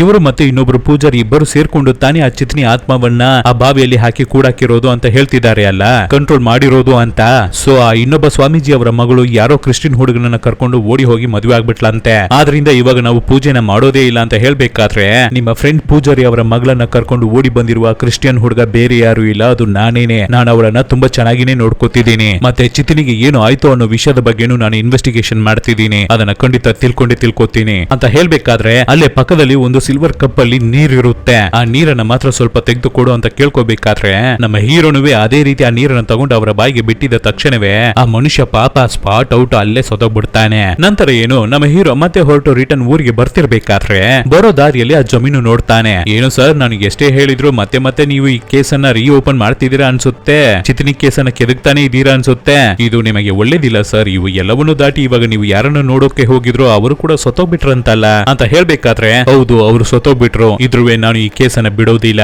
ಅಂತ ಹೇಳಿ ಅಲ್ಲಿಂದ ಹೊರಟ ನಮ್ಮ ಹೀರೋ ನಿಶಾ ಮತ್ತೆ ಬಾಯ್ ಫ್ರೆಂಡ್ ಅನ್ನ ಮೀಟ್ ಮಾಡಿ ನೀವಿಬ್ಬರು ತಕ್ಷಣವೇ ಕಾಡಿನ ಒಳಗಡೆ ಹೋಗಿ ಆ ಚಿತ್ನಿ ದೆವ್ವ ಇರ್ತಿದ್ಯೋ ಇಲ್ವೋ ಅವರು ಏನನ್ನ ಹೇಳೋದಕ್ಕೆ ಟ್ರೈ ಮಾಡ್ತಿದ್ದಾರೆ ಅವರ ಆಸೆ ಏನು ಅವರ ಡೆತ್ತಿಗೆ ಕಾರಣ ಯಾರು ಅನ್ನೋದು ಎಲ್ಲವನ್ನೂ ನಾವು ಕಂಡುಹಿಡಿಬೇಕು ಸೊ ನೀವೇ ನನ್ನ ಜೊತೆ ಕಾಡಿನ ಒಳಗಡೆ ಬರ್ತೀರಾ ಅಂತ ಕೇಳ್ಕೋಬೇಕಾದ್ರೆ ಲವರ್ಸುವೆ ಸರಿ ನಾವೇ ಬರ್ತೀವಿ ಅಂತ ಒಪ್ಕೋತಾರೆ ನಂತರ ಹೀರೋ ಹೋಗಿ ಅವರ ಪೊಲೀಸ್ ಟೀಮ್ ಅನ್ನ ಕರೆದ್ರೆ ಯಾರುವೇ ಬರ್ತಾ ಇಲ್ಲ ಹೆದರ್ಕೋತಿರ್ತಾರೆ SI ಯಾಕೆ ಸರ್ ನಾವು ದೆವ್ವಗಳ ಜೊತೆ ಹೋಗಿ ಜಗಳ ಮಾಡ್ಬೇಕು ಜೀವಂತವಾಗಿ ಇರ್ತಾ ಇರೋರ ಜೊತೆನೆ ನಾವು ಜಗಳ ಮಾಡಿದ್ದು ಸಾಕು ಬೇಡವೇ ಬೇಡ ಅಂತ ಹೇಳಿ ಹೆದರ್ಕೋತಿರ್ತಾರೆ ಇಲ್ಲ ನೀವು ಬಂದೇ ಬರ್ಬೇಕು ಅಂತ ಹೇಳಿ ನಮ್ಮ ಹೀರೋ ಪೊಲೀಸ್ ಟೀಮ್ ಅನ್ನೇ ಕರ್ಕೊಂಡು ಕಾಡಿನ ಒಳಗಡೆ ಹೋಗಿ ರಿಸರ್ಚ್ ಅನ್ನ ಮಾಡ್ತಾರೆ ಒಂದು ಜಾಗಕ್ಕೆ ಬಂದು ಒಂದು ಸ್ಪಾಟ್ ಅಲ್ಲಿ ಎಲ್ಲರೂ ನಿಂತ್ಕೊಬಿಟ್ಟು ಆ ಬಾಯ್ ಫ್ರೆಂಡ್ ಪ್ಯಾರಾನಾರ್ಮಲ್ ಇನ್ವೆಸ್ಟಿಗೇಟರ್ ತಾನೆ ಸೊ ಅವನು ಅದಕ್ಕೆ ಬೇಕಾಗಿರುವ ಎಕ್ವಿಪ್ಮೆಂಟ್ಸ್ ಎಲ್ಲವನ್ನು ತಗೊಂಡು ಬರ್ತಾನೆ ಹಾಗಿರ್ಬೇಕಾದ್ರೆ ನಮ್ಮ ನಮ್ಮ ಹೀರೋ ಪ್ಯಾರಾನಾರ್ಮಲ್ ಇನ್ವೆಸ್ಟಿಗೇಟರ್ ನಿಶಾ ಮತ್ತೆ ಸ್ವಾಮೀಜಿ ಇವರು 4 ಜನರು ಮಾತ್ರವೇ ಒಂದು ಸ್ಪಾಟ್ ಗೆ ಹೋಗಿ ಇಲ್ಲಿಂದಾನೇ ಸಿಗ್ನಲ್ ಸಿಗ್ತಾ ಇದೆ, ಇಲ್ಲೇನೆ ದೆವ್ವ ಇರ್ತಿದೆ ಅಂತ ಹುಡುಕಿ ಹೋಗ್ಬೇಕಾದ್ರೆ ಬಾಯ್ ಫ್ರೆಂಡ್ ಒಂದು ಹೆಡ್ಸೆಟ್ ಅನ್ನ ಕಿವಿಗೆ ಹಾಕೊಂಡಿರ್ತಾನೆ. ಅದ್ರಲ್ಲಿ ಆ ಹೆಡ್ಫೋನ್ ನಲ್ಲಿ ಏನಾದ್ರೂ ದೆವ್ವ ಹತ್ರ ಇದ್ರೆ ಸೌಂಡ್ ವೇವ್ಸ್ ಎಲ್ಲ ಬರ್ತಿರುತ್ತೆ.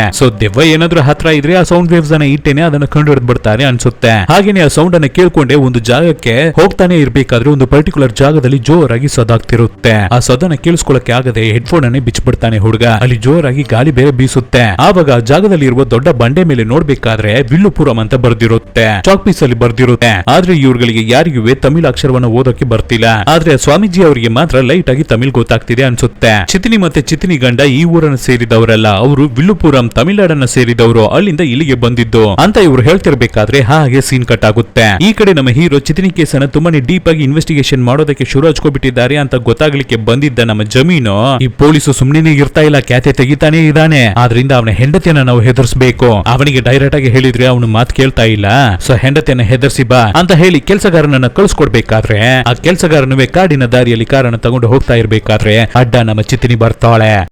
ಅಷ್ಟೇ ಆ ಕೆಲಸಗಾರನ ಹೊಡೆದು ಚಿಂದಿ ಮಾಡ್ತಾಳೆ. ಆನ್ ಸ್ಪಾಟ್ ಆ ಜಾಗದಲ್ಲಿ ಅವನ ಕಥೆಯನ್ನೇ ಮುಗಿಸ್ಬಿಡ್ತಾಳೆ. ಆಕ್ಚುಲಿ ನಮ್ಮ ಚಿತಿನಿ ಅವಳು ಸಾಯ್ಬೇಕಾದ್ರೆ ಪ್ರೆಗ್ನೆಂಟ್ ಆಗಿದ್ದಾಳೆ. ಅಲ್ಲಿಗೇನೆ ಸ್ಟಾಪ್ ಮಾಡದೆ ಡೈರೆಕ್ಟ್ ಆಗಿ ಈ ಕಡೆ ಇರ್ತಾ ಇರುವ ಜಮೀನ್ ಹತ್ರನು ಬಂದು ಅವನಿಗೂ ಹೊಡೆದು ಎರ್ರ ಬೇರಿ ಬೆಂಡೆತ್ತಿ ಹೆದರಿಸಿ ಅಲ್ಲಿಂದ ಹೋಗ್ಬಿಡ್ತಾಳೆ. ಹಾಗೆ ಸೀನ್ ಅನ್ನ ಕಟ್ ಮಾಡಿದ್ರೆ ನೆಕ್ಸ್ಟ್ ದಿನ ಬೆಳಗ್ಗೆ ನಮ್ಮ ಹೀರೋ ಈ ರೀತಿ ವಿಲ್ಲುಪುರಂಗೆ ಹೋಗೋಣ, ಅಲ್ಲಿ ಹೋಗಿ ವಿಚಾರಣೆಯನ್ನ ಮಾಡೋಣ ಅಂತ ರೆಡಿಯಾಗಿ ಹೊರಡ್ತಿರ್ತಾರೆ. ಆವಾಗ ನಮ್ಮ ಹೀರೋಯಿನ್ ನೀವು ಮಾತ್ರ ಅಲೋನಾಗಿ ಹೋಗ್ತೀರಾ, ಅಲೋನಾಗಿ ಹೋಗ್ಬಿಟ್ಟು ಚಿತಿನಿ ಅನ್ನೋ ಹೆಸರನ್ನ ಮಾತ್ರ ಇಟ್ಕೊಂಡು ನೀವು ಏನನ್ನ ಕಂಡಿಡ್ದು ಬಿಡ್ತೀರಾ ಅಂತ ಕೇಳ್ಬೇಕಾದ್ರೆ ಅದೇನೇ ನನಗೇನೆ ಗೊತ್ತಾಗ್ತಿಲ್ಲ, ಇದ್ರ ಪರವಾಗಿಲ್ಲ ನಾನು ಹೋಗಿ ಟ್ರೈ ಮಾಡ್ತೀನಿ ಅಂತ ಹೇಳ್ಬಿಟ್ಟು ಹೀರೋ ಹೊರಡ್ಬೇಕಾದ್ರೆ ಆವಾಗ ನಮ್ಮ ಹೀರೋಯಿನ್ ಹೀರೋ ಕೈಗೆ ಒಂದು ಹಗ್ಗವನ್ನ ಕಟ್ಕೊಡ್ತಾಳೆ. ಇದು ಆಂಜನೇಯ ಪಾದದ ಕೆಳಗಡೆ ಇಟ್ಟು ಪೂಜೆ ಮಾಡಿದ ಹಗ್ಗ. ನಿಮಗೆ ಇದ್ರ ಮೇಲೆ ನಂಬಿಕೆ ಇಲ್ಲ ಅಂತ ನನಗೆ ಚೆನ್ನಾಗಿ ಗೊತ್ತು, ಇದ್ರುವೆ ನನ್ನ ನಂಬಿಕೆಗಾಗಿ ನನ್ನ ಖುಷಿಗಾಗಿ ಇದನ್ನ ಕಟ್ಕೊಂಡು ಹೋಗಿ ಪ್ಲೀಸ್ ರೀ ಅಂತ ಹೇಳಿ ಕಟ್ಕೊಡ್ಬೇಕಾದ್ರೆ ನಮ್ಮ ಹೀರೋನು ಸರಿ ಅಂತ ಕಟ್ಟಿಸ್ಕೊತಾನೆ. ಹಾಗಿರ್ಬೇಕಾದ್ರೆ ನಮ್ಮ ಹೀರೋಗೆ ಒಂದು ಫೋನ್ ಕಾಲ್ ಬರುತ್ತೆ. ಏನು ಅಂತ ನೋಡಿದ್ರೆ ಪೊಲೀಸ್ ಸ್ಟೇಷನ್ ಇಂದ ಇವಾಗ ಗುಲಾಮ ಕೆಲಸಗಾರನನ್ನು ಯಾರು ಕೊಂದ್ಬಿಟ್ಟಿದ್ದಾರೆ ಸರ್, ಡೆಡ್ ಬಾಡಿಯನ್ನು ಕಂಡಿಡ್ದಿದೀವಿ. ಅದು ಮಾತ್ರ ಇಲ್ಲ ಸರ್, ವಿಲ್ಲುಪುರಂ ಪೊಲೀಸ್ ಸ್ಟೇಷನ್ ಇಂದ ಇನ್ಸ್ಪೆಕ್ಟರ್ ಅವರು ಕಾಲ್ ಮಾಡಿ ನಿಮ್ಮ ಜೊತೆ ಮಾತಾಡಬೇಕು ಅಂತ ಹೇಳಿದ್ರು ಸರ್ ಅಂತ ಹೇಳ್ಬೇಕಾದ್ರೆ ನಮ್ಮ ಹೀರೋನು ಸರಿ ಅಂತ ಹೇಳಿ ಫೋನ್ ಅನ್ನ ಕಟ್ ಮಾಡ್ಬಿಟ್ಟು ಪರವಾಗಿಲ್ಲ ಅಮ್ಮ, ನೀನು ಕಟ್ಕೊಟ್ಟ ಮಂತ್ರ ದಾರ ವರ್ಕೌಟ್ ಆಗ್ತಿದೆ, ಸೂಪರ್ ಆಗಿ ಕೆಲಸ ಮಾಡ್ತಿದೆ. ಈಗ ತಾನೇ ವಿಲ್ಲುಪುರಂ ಪೊಲೀಸ್ ಸ್ಟೇಷನ್ ಇಂದ ಇನ್ಸ್ಪೆಕ್ಟರ್ ಅವರು ಕಾಲ್ ಮಾಡಿದಾರಂತೆ. ಸರಿ ಓಕೆ, ನಾನು ವಿಲ್ಲುಪುರಂಗೆನೆ ಡೈರೆಕ್ಟ್ ಆಗಿ ಹೋಗಿ ಏನು ಅಂತ ನೋಡಿ ಬರ್ತೀನಿ ಅಂತ ಹೊರಡ್ಬೇಕಾದ್ರೆ ಆವಾಗ SI ಮತ್ತೆ ನಮ್ಮ ಹೀರೋಗೆ ಫೋನ್ ಕಾಲ್ ಅನ್ನ ಮಾಡಿ ಸರ್ ನೀವು ಮಾತ್ರ ವಿಲ್ಲುಪುರಂಗೆ ಅಲೋನ್ ಆಗಿ ಹೋಗಿ ಏನು ಸರ್ ಮಾಡ್ತೀರಾ, ನಾನು ನಿಮಗೆ ಜೊತೆಗೆ ಸೇಫ್ಟಿಗೆ ಬರ್ತೀನಿ ಸರ್ ಅಂತ ಕೇಳ್ಬೇಕಾದ್ರೆ ಅದಕ್ಕೆ ಹೀರೋ ಆಕ್ಚುಲಿ ನಾನು ಅನ್ಅಫಿಷಿಯಲ್ ಟ್ರಿಪ್ ಆಗಿನೇ ಆ ಊರಿಗೆ ಹೋಗ್ತಾ ಇರೋದು, ನೀವು ಜೊತೆಗೆ ಬಂದು ಏನು ಸರ್ ಮಾಡ್ತೀರಾ. ಅದು ಮಾತ್ರ ಇಲ್ಲ, ನನ್ನ ಹೆಂಡತಿ ಮನೇಲೆ ಇಲ್ಲೇನೆ ಇರ್ತಿದ್ದಾರೆ, ಆದ್ರಿಂದ ನೀವು ಬಂದು ಅವರನ್ನ ಸೇಫ್ ಆಗಿ ನೋಡ್ಕೊಳ್ಳಿ ಅಂತ ಹೇಳ್ಬಿಟ್ಟು ಹೊರಟ ನಮ್ಮ ಹೀರೋ ಏಟಾಗಿ ಹಾಸ್ಪಿಟಲ್ ಅಲ್ಲಿ ಅಡ್ಮಿಟ್ ಆಗಿರುವ ಜಮೀನನ್ನ ಬಂದು ನೋಡ್ತಾರೆ. ಇಲ್ಲಿ ನೋಡಿ ಜಮೀನು, ನಿಮಗೆ ಏನೋ ಒಂದು ವಿಷಯ ಚೆನ್ನಾಗಿ ಗೊತ್ತಿದೆ ಅಂತ ನನಗೆ ಗೊತ್ತಾಗ್ತಿದೆ. ಇಲ್ಲಿ ನೋಡಿ ನಿಮ್ಮ ಕೆಲಸಗಾರನನ್ನ ಯಾರೋ ಕೊಂದ್ಬಿಟ್ಟಿದ್ದಾರೆ, ನಿಮಗುವೆ ತುಂಬಾನೇ ಏಟಾಗಿದೆ, ಏನಾಯ್ತು ಅಂತ ಕೇಳಿದ್ರೆ ನೀವು ಬಾಯಿ ಬಿಡ್ತಾ ಇಲ್ಲ. ಸರಿ ಓಕೆ, ಇವಾಗ ನಿಮಗೆ ಹೇಳ್ಬೇಕು ಅಂತ ಅನಿಸ್ಲಿಲ್ಲ ಅಂದ್ರುವೆ ಯಾವಾಗ ನಿಮಗಾಗಿದ್ದು ನೀವೇನೆ ಹೇಳ್ಬೇಕು ಅಂತ ಅನ್ಕೋತಿರೋ ಆವಾಗ ಬಂದು ನನ್ನ ಹತ್ರ ಎಲ್ಲ ನಿಜವನ್ನು ಹೇಳಿ ಅಂತ ಹೇಳ್ಬಿಟ್ಟು ನಮ್ಮ ಹೀರೋ ಅಲ್ಲಿಂದ ಹೊರಡ್ತಾರೆ. ಆಮೇಲೆ ನಮ್ಮ ಹೀರೋ ಆ ನಿಶಾ ಮತ್ತೆ ಅವಳ ಬಾಯ್ ಫ್ರೆಂಡ್ ಅನ್ನ ಮೀಟ್ ಮಾಡಿ ನಾನು ಈ ರೀತಿ ವಿಲ್ಲುಪುರಂಗೆ ಹೋಗ್ತಾ ಇದ್ದೀನಿ ಅಂತ ಹೇಳ್ಬೇಕಾದ್ರೆ ಇದನ್ನ ಕೇಳಿದ ತಕ್ಷಣ ನಿಶಾ ಮತ್ತೆ ಬಾಯ್ ಫ್ರೆಂಡ್ ನಾವೇ ನಿಮ್ಮ ಜೊತೆನೆ ಬರ್ತೀವಿ ಸರ್ ಅಂತ ಹೇಳ್ಬೇಕಾದ್ರೆ ಖಂಡಿತಾಗ್ಲೂ ಬರ್ತೀರಾ, ನಮ್ಮ ಜೀವಕ್ಕೆ ಅಪಾಯ ಬರೋದಕ್ಕೆ ಕೂಡ ತುಂಬಾನೇ ಚಾನ್ಸಸ್ ಇದೆ, ನಾನೇನೆ ಅನ್ಅಫಿಷಿಯಲ್ ಆಗಿನೇ ಆ ಊರಿಗೆ ಹೋಗ್ತಿದ್ದೀನಿ ಅಂತ ಹೇಳ್ಬೇಕಾದ್ರೆ ನಮ್ಮ ಹುಡುಗರಿಗೆ ಪರವಾಗಿಲ್ಲ ಸರ್ ನಾವು ಬರ್ತೀವಿ ಅಂತ ಹೊರಡ್ತಾರೆ. ಚೆಕ್ ಪೋಸ್ಟ್ ವರ್ಗೂ ಬಂದ್ಬಿಟ್ಟು ಪೊಲೀಸ್ ಜೀಪ್ ಅನ್ನ ಅಲ್ಲೇನೆ ಹಾಕ್ಬಿಟ್ಟು ಬೇರೆ ಒಂದು ಗಾಡಿಗೆ ಹತ್ಕೊಂಡು ಅಲ್ಲಿಂದ ಹೊರಡ್ತಾರೆ. ಇವಾಗ ಹಾಗೆ ಸೀನ್ ಅನ್ನ ಕಟ್ ಮಾಡಿ ನಮ್ಮ ಹೀರೋಯಿನ್ ಅನ್ನು ತೋರಿಸ್ತಾರೆ. ನಮ್ಮ ಹೀರೋಯಿನ್ ಅವತ್ತಿನ ದಿನ ರಾತ್ರಿ ಚೆನ್ನಾಗಿ ಮಲಗಿ ನಿದ್ದೆ ಮಾಡ್ತಿರ್ಬೇಕಾದ್ರೆ ಯಾರೋ ಮನೆ ಒಳಗಡೆ ಬರೋ ರೀತಿ ಫೀಲ್ ಆಗುತ್ತೆ, ಸದಕ್ತಿರುತ್ತೆ. ನಮ್ಮ ಹೀರೋಯಿನ್ ತರಾನೇ ಇರ್ತಾ ಇಲ್ಲ, ಏನೋ ದೆವ್ವ ಹಿಡ್ದಿರೋ ರೀತಿ ಹೊರಗಡೆ ಬಂದು ಜೋರಾಗಿ ಡ್ಯಾನ್ಸ್ ಮಾಡ್ಕೊಂಡೆ ಮನೆ ಒಳಗಡೆ ಬಂದಿರೋರಿಗೆ ಹೊಡೆದು ಚಿಂದಿ ಮಾಡ್ತಾಳೆ. ಅವ್ರುಗಳು ಓಡಿಸ್ಕೊಂಡು ತಡ್ಕೊಳಕ್ಕೆ ಆಗದೆ ಅಲ್ಲಿಂದ ಗೆದ್ದು ಬಿದ್ದು ಓಡಿ ಹೋಗ್ತಾರೆ. ಈ ಕಡೆ ನಮ್ಮ ಹೀರೋ ನಿಶಾ ಬಾಯ್ ಫ್ರೆಂಡ್ ಮೂವರುವೆ ಆ ಊರಿಗೆನೆ ಬಂದಾಯ್ತು. ಅಲ್ಲಿಗೆ ಬಂದು ಆರುಮುಗಂ ಯಾರು ಅಂತ ಕೇಳಿ ವಿಚಾರಿಸ್ತಾರೆ. ಆರುಮುಗಂಗೆನೆ ಎಲ್ಲ ವಿಷಯವೂ ಇದ್ರ ಬಗ್ಗೆ ಗೊತ್ತು ಅಂತ ಕೇಳ್ಪಟ್ಟೇನೆ ಇಲ್ಲಿಗೆ ಬಂದು ಅದ್ರ ಬಗ್ಗೆ ವಿಚಾರಿಸ್ತಿದ್ದಾರೆ ನಮ್ಮ ಪೊಲೀಸು. ಅದೇ ತರ ಬಂದು ವಿಚಾರಿಸಬೇಕಾದ್ರೆ ಆರುಮುಗಮ ಅವನ ಹುಡುಗರ ಜೊತೆ ಬಂದು ನಮ್ಮ ಪೊಲೀಸ್ ಮತ್ತೆ ನಿಶಾ ಬಾಯ್ ಫ್ರೆಂಡ್ ಎಲ್ಲರಿಗೂ ಹೊಡೆದು ಚುಚ್ತಾನೆ. ಇದ್ರು ನಮ್ಮ ಹೀರೋ ಪೊಲೀಸ್ ಅಲ್ವಾ, ಅಷ್ಟೇ ಎಲ್ಲರಿಗೂ ಹೊಡೆದು ಓಡಿಸ್ಬಿಟ್ಟು ಫೈನಲ್ ಆಗಿ ಆರುಮುಗಮನ್ನ ಹಿಡಿದು ಲಾಕ್ ಮಾಡ್ಕೋತಾರೆ. ಏನಾಯ್ತು ಸುಮ್ನೆ ಮರ್ಯಾದಿಂದ ನಿಜವನ್ನ ಹೇಳು ಅಂತ ನಮ್ಮ ಹೀರೋ ಕೇಳ್ಬೇಕಾದ್ರೆ ಅವನಿವೆ ವಿಷಯಗಳನ್ನ ಹೇಳ್ತಾನೆ, ಆದ್ರೆ ಏನ್ ಹೇಳ್ದ ಅಂತ ನಮಗೆ ತೋರಿಸೋದಿಲ್ಲ. ಆಮೇಲೆ ನೋಡಿದ್ರೆ ನಮ್ಮ ಹೀರೋ ನಿಶಾ ಮತ್ತೆ ಅವಳ ಬಾಯ್ ಫ್ರೆಂಡ್ ಅನ್ನ ಕರ್ಕೊಂಡು ಡೈರೆಕ್ಟ್ ಆಗಿ ಅವರ ಮನೆಗೆ ಬಂದ್ಬಿಟ್ಟಿರ್ತಾರೆ. ನಂತರ ಹೆಂಡತಿ ಜೊತೆ ಕೂತು ಮಾತಾಡ್ತಿರ್ತಾರೆ. ನಾನು ಎಲ್ಲವನ್ನು ಕಂಡಿಡ್ದು ಬಿಟ್ಟೆ, ಆರುಮುಗಂ ಎಲ್ಲವನ್ನು ಹೇಳ್ಬಿಟ್ಟ. ಇದ್ರುವೆ ಜನರ ಮುಂದೆ ಎಲ್ಲರ ಮುಂದೆನೂ ಆ ತಪ್ಪನ್ನ ಮಾಡಿದವರು ಅವರೇನೆ ಒಪ್ಕೊಂಡ್ರೇನೆ ಎಲ್ಲವೇ ಸರಿ ಬರುತ್ತೆ, ಎಲ್ಲವೇ ಚೆನ್ನಾಗಿರುತ್ತೆ. ಇಲ್ಲಾಂದ್ರೆ ಅವನು ಹೇಳೋದು ವ್ಯಾಲಿಡ್ ಪಾಯಿಂಟ್ ಆಗಿ ಇರಲ್ಲ. ಬರೀ ಆರುಮುಗಂ ಹೇಳೋದನ್ನ ಇಟ್ಕೊಂಡು ಅವರಿಗೆ ನಾವು ಶಿಕ್ಷೆಯನ್ನು ತಕ್ಕೊಡಕ್ಕಾಗೋದಿಲ್ಲ ಅಂತ ಹೇಳ್ಬಿಟ್ಟು ತುಂಬಾನೇ ಯೋಚನೆ ಮಾಡಿದ ನಮ್ಮ ಹೀರೋ ನಂತರ ಹೊರಟು ಸ್ಟೇಷನ್ಗೆ ಬರ್ತಾರೆ. ಈ ರೀತಿ ಆರುಮುಗಂನ ಕಂಡಿಡ್ದೆ ಅವನ ಹತ್ರ ಮಾತಾಡದೆ ಎಲ್ಲ ಡೀಟೇಲ್ಸ್ ಅನ್ನು ಕಲೆಕ್ಟ್ ಮಾಡಾಯ್ತು ಅನ್ನೋ ವಿಷಯವನ್ನ ನಮ್ಮ ಹೀರೋ ಸ್ಟೇಷನ್ ಅಲ್ಲಿ ಯಾರ ಹತ್ರನೂ ಹೇಳ್ಕೊಳ್ಳೋದಿಲ್ಲ. ಆವಾಗ ಅಲ್ಲಿಗೆ ಬಂದಿದ್ದ SI ನಾನು ಹೇಳಿದ ಮಾತನ್ನ ಕೇಳದೆ ನೀವು ಹೋದ್ರಿ, ನೋಡಿದ್ರ ನಿಮಗೆ ಆರುಮುಗಮನ ಕೂಡ ಕಂಡುಹಿಡಿಯೋದಕ್ಕೆ ಆಗ್ಲಿಲ್ಲ ಅಂತ ಹೇಳಿ ಕಿಂಡಲ್ ಮಾಡ್ತಿರ್ಬೇಕಾದ್ರೆ ಆವಾಗ ನಮ್ಮ ಹೀರೋ ಸರಿ ಅವೆಲ್ಲ ಇರ್ಲಿ ಸರ್, 25 ವರ್ಷಗಳ ಹಿಂದೆ ನಡೀತಲ್ವ ಶೂಟಿಂಗು, ಸಿನಿಮಾ ಮಾಡೋದಕ್ಕೆ ಟ್ರೈ ಮಾಡಿದ್ರಲ್ವಾ, ಅದನ್ನ ಇವಾಗ ಮತ್ತೆ ನಾನು ರೀಕ್ರಿಯೇಟ್ ಹಾಗೆ ಮಾಡ್ಬೇಕು ಅಂತ ಅನ್ಕೋತಿದ್ದೀನಿ ಅಂತ ಹೇಳ್ಬೇಕಾದ್ರೆ ಅದನ್ನ ಹೇಗೆ ಸರ್ ಮತ್ತೆ ಇವಾಗ ರೀಕ್ರಿಯೇಟ್ ಮಾಡೋಕೆ ಆಗುತ್ತೆ ಅಂತ SI ಕೇಳ್ತಾರೆ. ಖಂಡಿತ ಅದನ್ನ ನಾನು ಮಾಡ್ತೀನಿ ಅಂತ ಹೇಳ್ತಾರೆ ನಮ್ಮ ಇನ್ಸೋ. ನಂತರ ಮನೇಲಿ ನೋಡ್ಬೇಕಾದ್ರೆ ನಮ್ಮ hero boy friend heroine Nisha ನಾಲ್ವರವೇ ಕೂತು ಮಾತಾಡ್ತಿರ್ತಾರೆ. ನಾವು ಆ ಶೂಟಿಂಗ್ ಅನ್ನ ಮತ್ತೆ ರೀಕ್ರಿಯೇಟ್ ಮಾಡ್ಬೇಕಾದ್ರೆ ಖಂಡಿತಲು ಚಿತ್ನಿಯ ಆತ್ಮ ಅಲ್ಲಿಗೆ ಬರುತ್ತೆ. ಸರ್ ಸುಮ್ನೆ ದೆವ್ವಗಳು ಬಂದ್ಬಿಡಲ್ಲ ಸರ್, ಅದಕ್ಕೆಲ್ಲ ಟೈಮು ದಿನ ನಕ್ಷತ್ರ ಇಂಥವನ್ನೆಲ್ಲ ನೋಡ್ಕೊಂಡೆ ಸರ್ ದೆವ್ವ ಬರೋದು, ಸುಮ್ನೆ ಎಲ್ಲಾ ದಿನಗಳು ಬಂದ್ಬಿಡೋದಿಲ್ಲ ಅನ್ನೋ ರೀತಿ ಬಾಯ್ ಫ್ರೆಂಡ್ ಹೇಳ್ಬೇಕಾದ್ರೆ ಸಡನ್ ಆಗಿ ಅಲ್ಲಿರುವ ಒಂದು ವಾಲ್ ಕ್ಲಾಕ್ ಆಟೋಮೆಟಿಕ್ ಕೆಳಗಡೆ ಬಿದ್ದು ಹೊಡೆದೋಗುತ್ತೆ. ಆ ವಾಲ್ ಕ್ಲಾಕ್ ಇದ್ದ ಜಾಗದಲ್ಲಿ ಜಾನ್ 13, 2000 ಅಂತ ಬರ್ದಿರುತ್ತೆ. ನಾಳೆಗೆನೆ ಆ ಡೇಟ್ ಬರ್ತಿದೆ ಜಾನ್ವರಿ 13. ಹಾಗಾದ್ರೆ ನಾಳೆನೆ ನಾವು ಖಂಡಿತ ಶೂಟಿಂಗ್ ಅನ್ನ ಇಟ್ಕೊಳ್ಳೋಣ. ಅದ್ರಲ್ಲೂ 25 ವರ್ಷಗಳ ಹಿಂದೆ ಯಾವ ಮನೆಯಲ್ಲಿ ಇಟ್ಟು ಶೂಟಿಂಗ್ ಅನ್ನ ಮಾಡಿದ್ರೋ ಅದೇ ಮನೆಯಲ್ಲಿ ಅದೇ ತರ ಸೇಮ್ ಡೈರೆಕ್ಷನ್ ಮಾಡೋಣ ಅಂತ ಹೇಳ್ಬಿಟ್ಟು ಎಲ್ಲವನ್ನು ರೆಡಿ ಮಾಡ್ತಾರೆ. ಆ SI ಆ ಜಾಗಕ್ಕೆ ಬರ್ತಾರೆ. ಇವಾಗ ಶೂಟಿಂಗ್ ಸ್ಟಾರ್ಟ್ ಆಗ್ಬೇಕಾದ್ರೆ ಈ ಬಾಯ್ ಫ್ರೆಂಡ್ ಹುಡುಗನ ಕೈಯಲ್ಲಿ ಯಾವ್ದನ್ನು ಸರಿಯಾಗಿ ಮಾಡೋದಕ್ಕೆ ಆಗ್ತಿಲ್ಲ, ಒಂಥರ ಅನ್ಕಂಫರ್ಟಬಲ್ ಆಗಿ ಫೀಲ್ ಮಾಡ್ತಿರ್ತಾನೆ. ಆವಾಗ ನಮ್ಮ ಹೀರೋ ಆ SI ಅನ್ನ ಕರೆದು ಸರ್ ನೀವು ಹೋಗಿ ಹೆಲ್ಪ್ ಮಾಡಿ ಸರ್, ನೀವು ಹೋಗಿ ಶೂಟ್ ಮಾಡಿ, ಅವತ್ತು ಸಿಚುವೇಶನ್ ಏನು ನಡೀತು ಅಂತ ನಿಮಗೆ ಗೊತ್ತಿರ್ಬೇಕಲ್ಲ, ನೀವು ಅವರಿಗೆ ಕರೆಕ್ಟ್ ಆಗಿ ಗೈಡ್ ಮಾಡಿ ಅಂತ ಹೇಳಿದ್ರೆ ಸರ್ ನನ್ನಿಂದ ಹೇಗೆ ಸರ್ ಮಾಡೋದಕ್ಕೆ ಆಗುತ್ತೆ, ನಾನೊಬ್ಬ ಪೊಲೀಸು ಸರ್, ನಾನೇನು ಸಿನಿಮಾದವನ, ಅದು ಮಾತ್ರ ಇಲ್ಲ, ನನಗೆ ನಾಳೆ ಕೋರ್ಟ್ಗೆ ಹೋಗೋ ಕೆಲಸ ಇರ್ತಿದೆ, ನಾನು ಇಲ್ಲಿಂದ ಹೊರಡ್ತೀನಿ ಅಂತ ಹೇಳ್ಬೇಕಾದ್ರೆ ಹಾಗೆಲ್ಲ ಹೋಗೋದಕ್ಕಾಗೋದಿಲ್ಲ, ನಾನೇನೇ ಇವಾಗ ನಿಮಗಿಂತ ಹೈಯರ್ ಆಫೀಸರು ಇನ್ಸ್ಪೆಕ್ಟರು, ನೀವು ಜಸ್ಟ್ SI, ನಾನು ಹೇಳೋದನ್ನ ನೀವು ಮಾಡ್ಲೇಬೇಕು. ಇಲ್ಲಿ ನೋಡು ಸುಮ್ನೆ ಮರ್ಯಾದಿಂದ 25 ವರ್ಷಗಳ ಹಿಂದೆ ಆ ಶೂಟಿಂಗ್ ಅಲ್ಲಿ ಏನು ನಡೀತೋ ಅದನ್ನ ಪಬ್ಲಿಕ್ ಜನರ ಮುಂದೆ ನೀನೇನೆ ಹೇಳಿದ್ರೆ ಅದು ಕರೆಕ್ಟ್ ಆಗಿರುತ್ತೆ ಅಂತ ಹೇಳ್ಬೇಕಾದ್ರೆ ಅದಕ್ಕೆ SI ಏನು 25 ವರ್ಷಗಳ ಹಿಂದೆನಾ ಸರ್, 2002ರಲ್ಲಿ ಸರ್ ಈ ಊರಲ್ಲಿ ನಾನು ಡ್ಯೂಟಿಗೆ ಜಾಯ್ನ್ ಆಗಿದ್ದು, ಇನ್ನು 2 ವರ್ಷದಲ್ಲಿ ನನಗೆ ರಿಟೈರ್ ಆಗ್ತಿದೆ. ಹೀಗಿರ್ಬೇಕಾದ್ರೆ 2000ರಲ್ಲಿ ಏನು ನಡೀತು ಅಂತ ನನ್ನ ಕೈಯಲ್ಲಿ ಹೇಗೆ ಸರ್ ಹೇಳೋಕಾಗುತ್ತೆ, ನನಗೆ ಏನುವೇ ಗೊತ್ತಿಲ್ಲ, ನನಗೆ ಗೊತ್ತಿಲ್ಲ ಅಂತ ಹೇಳ್ತಾನೆ ಇರ್ಬೇಕಾದ್ರೆ ಆವಾಗ ಆರುಮುಗಮನ ಅಲ್ಲಿಗೆ ಕರ್ಕೊಂಡ್ ಬರ್ತಾರೆ. ಅಷ್ಟೇ ಅವನನ್ನ ನೋಡಿದ ತಕ್ಷಣ ಗಾಬರಿ ಆಗ್ತಿರ್ತಾರೆ SI. ಇದನ್ನ ಗಮನಿಸಿದ ನಮ್ಮ ಪೊಲೀಸ್ ಇನ್ಸ್ಪೆಕ್ಟರ್ ಹೀರೋ SI ಕೆನ್ನೆಗೇನೆ ಪಟಾರ್ ಅಂತ ಹೊಡೆದು ಸುಮ್ನೆ ಮರ್ಯಾದಿಂದ ನಿಜವನ್ನ ಹೇಳು, ಇಲ್ಲಾಂದ್ರೆ ನೋಡು ಅಷ್ಟೇ ನಿನಗೆ ಅಂತ ಹೇಳಿ ಹೆದರ್ಸಿ ಕೇಳ್ಬೇಕಾದ್ರೆ ಆರುಮುಗಮನ ನೋಡಿದ ತಕ್ಷಣ SIಗೆ ಸರಿ ನಾವು ಸರಿಯಾಗಿ ಸಿಗೋಕೋಬಿಟ್ವಿ ಅಂತ ಅರ್ಥ ಆಗುತ್ತೆ. ಸೊ ಎಲ್ಲ ನಿಜವನ್ನು ಹೇಳೋದಕ್ಕೆ ಶುರು ಮಾಡ್ತಾರೆ. ಆಕ್ಚುಲಿ ಈ ಆರುಮುಗಂ ಯಾರು ಅಂದ್ರೆ 20 ವರ್ಷಗಳ ಹಿಂದೆ ನಡೆದಿದ್ದ ಶೂಟಿಂಗ್ ಅಲ್ಲಿ ಕ್ಯಾಮ್ರಾಮ್ಯಾನ್ ಆಗಿ ಕೆಲಸ ಮಾಡಿದವನೇ ಈ ಆರುಮುಗಂ. ಪ್ರೊಡ್ಯೂಸ್ ಮಾಡಿದ್ದು ಈ ಜಮೀನು. ಆವಾಗ ಈ SI ಪೊಲೀಸ್ ಎಲ್ಲ ಏನೂ ಇಲ್ಲ, ಈ ಜಮೀನಿಗೆ ರೈಟ್ ಹ್ಯಾಂಡ್ ಆಗಿ ಇದ್ದವನೇ. ಈ SIಗೆ ಪೊಲೀಸ್ ಕೆಲಸವನ್ನ ಕೂಡ ನಮ್ಮ ಜಮೀನ್ ಅವರೇ ತಕ್ಕೊಟ್ಟಿರೋದು. ಶೂಟಿಂಗ್ ಸೀನೆ ಏನು ಅಂದ್ರೆ ಒಬ್ಬರು ಪ್ರೆಗ್ನೆಂಟ್ ಲೇಡಿ, ಆ ಪ್ರೆಗ್ನೆಂಟ್ ಲೇಡಿಯನ್ನ ನೇಣಕ್ಕೆ ಹಾಕಿ ನೇತಾಡೋಕೆ ಬಿಡೋ ರೀತಿನೇ ಒಂದು ಶಾಟ್, ಅದನ್ನೇ ತಗೋಬೇಕು. ಅದೇ ತರ ಒಬ್ರು ಪ್ರೆಗ್ನೆಂಟ್ ಲೇಡಿ, ಅವ್ರು ಆಕ್ಚುಲಿ ಪ್ರೆಗ್ನೆಂಟ್ ಲೇಡಿ ಅಲ್ಲ, ಅವರೊಬ್ರು ಆಕ್ಟರ್. ಆಕ್ಚುಲಿ ಅವರಿಗೆ ಏನು ಪ್ರಾಬ್ಲಮ್ ಅಂತ ಗೊತ್ತಿಲ್ಲ, ಆ ಸಮಯದಲ್ಲಿ ಆಕ್ಟ್ ಮಾಡೋಕೆ ಆಗಲ್ಲ ಅಂತ ಕೋಪ ಮಾಡ್ಕೊಂಡು ಶೂಟಿಂಗ್ ಅನ್ನ ಬಿಟ್ಬಿಟ್ಟು ಹೋಗ್ಬಿಟ್ಟಿದ್ದಾರೆ. ಈ ಸಮಯದಲ್ಲಿ ನಾವು ಏನನ್ನಾದ್ರೂ ಮಾಡ್ಲೇಬೇಕು ಅಂತ ಯೋಚನೆ ಮಾಡಿದ ಜಮೀನು ಆ ಚಿತಿನಿ ಮತ್ತೆ ಅವಳ ಹಸ್ಬೆಂಡ್ ಕದಿರ್ ಇರ್ತಿದಾರಲ್ಲ, ಅವರಿಬ್ಬರುವೆ ಈ ಜಮೀನ್ ಕೆಳಗಡೆನೆ ಅವರ ತೋಟದಲ್ಲಿ ಕೆಲಸಗಾರರಾಗಿ ಕೆಲಸ ಮಾಡಿ ಬಂದಿದ್ದಾರೆ. ಸೊ ಬೇಗನೆ ಶೂಟಿಂಗ್ ಅನ್ನ ಮಾಡ್ಬೇಕು ಅಂತ ನಮ್ಮ ಚಿತಿನಿ ನೋಡೋದಕ್ಕೂ ಸ್ವಲ್ಪ ಸೌಂದರ್ಯವಾಗಿರ್ತಾಳ, ಸುಂದರವಾಗಿ ಕಾಣ್ತಾಳ, ಪ್ಲಸ್ ಅವಳಿಗೆ ಆಕ್ಟಿಂಗ್ ಮಾಡೋದ್ರಲ್ಲೂ ಇಂಟ್ರೆಸ್ಟ್ ಇದ್ದಿರುತ್ತೆ. ಆದ್ರೆ ಯಾವ್ದೋ ಒಂದು ಸಿಲ್ಲಿ ರೀಸನ್ ಗಾಗಿ ಇಬ್ಬರು ಮದುವೆ ಆಗ್ಬಿಟ್ಟಿರ್ತಾರೆ. ಬೇಗನೆ ಮದುವೆ ಆಗಿ ಇವಾಗ ಪ್ರೆಗ್ನೆಂಟ್ ಕೂಡ ಆಗ್ಬಿಟ್ಟಿದ್ದಾಳೆ. ಸೊ ಇವಾಗ ಇವ್ರಗಳ ಸ್ಕ್ರಿಪ್ಟ್ ಗೆ ತಕ್ಕಿದಂತೆ ಹುಡುಗಿ ಪ್ರೆಗ್ನೆಂಟ್ ಆಗಿ ಇರ್ತಿದ್ದಾಳೆ ಅನ್ನೋದನ್ನ ತಿಳ್ಕೊಂಡಿದ್ದ ತಕ್ಷಣ ಖಂಡಿತ ಚಿತಿನಿನೇ ಆಕ್ಟ್ ಮಾಡಿಸ್ಬೇಕು ಅಂತ ಈ ಜಮೀನು ಮತ್ತೆ ಆ SI ಅಸಿಸ್ಟೆಂಟ್ ಆಕ್ಟ್ ಮಾಡಿಸ್ತೀವಿ ಅಂತ ಹೇಳ್ಬಿಟ್ಟು ಆ ಹುಡುಗಿನ ಕರ್ಕೊಂಡು ಹೋಗಿ ನೇಣೆ ಹಾಕೊಳ್ಳೋ ರೀತಿ ಶಾಟ್ ತೆಗಿಬೇಕು ಅಂತ ಹೇಳಿ ನಿಜಕ್ಕೂ ಆ ಹುಡುಗಿಗೆ ನೇಣೆ ಹಾಕಿಸಿ ಕೊಂದೇ ಬಿಟ್ಟಿರ್ತಾರೆ.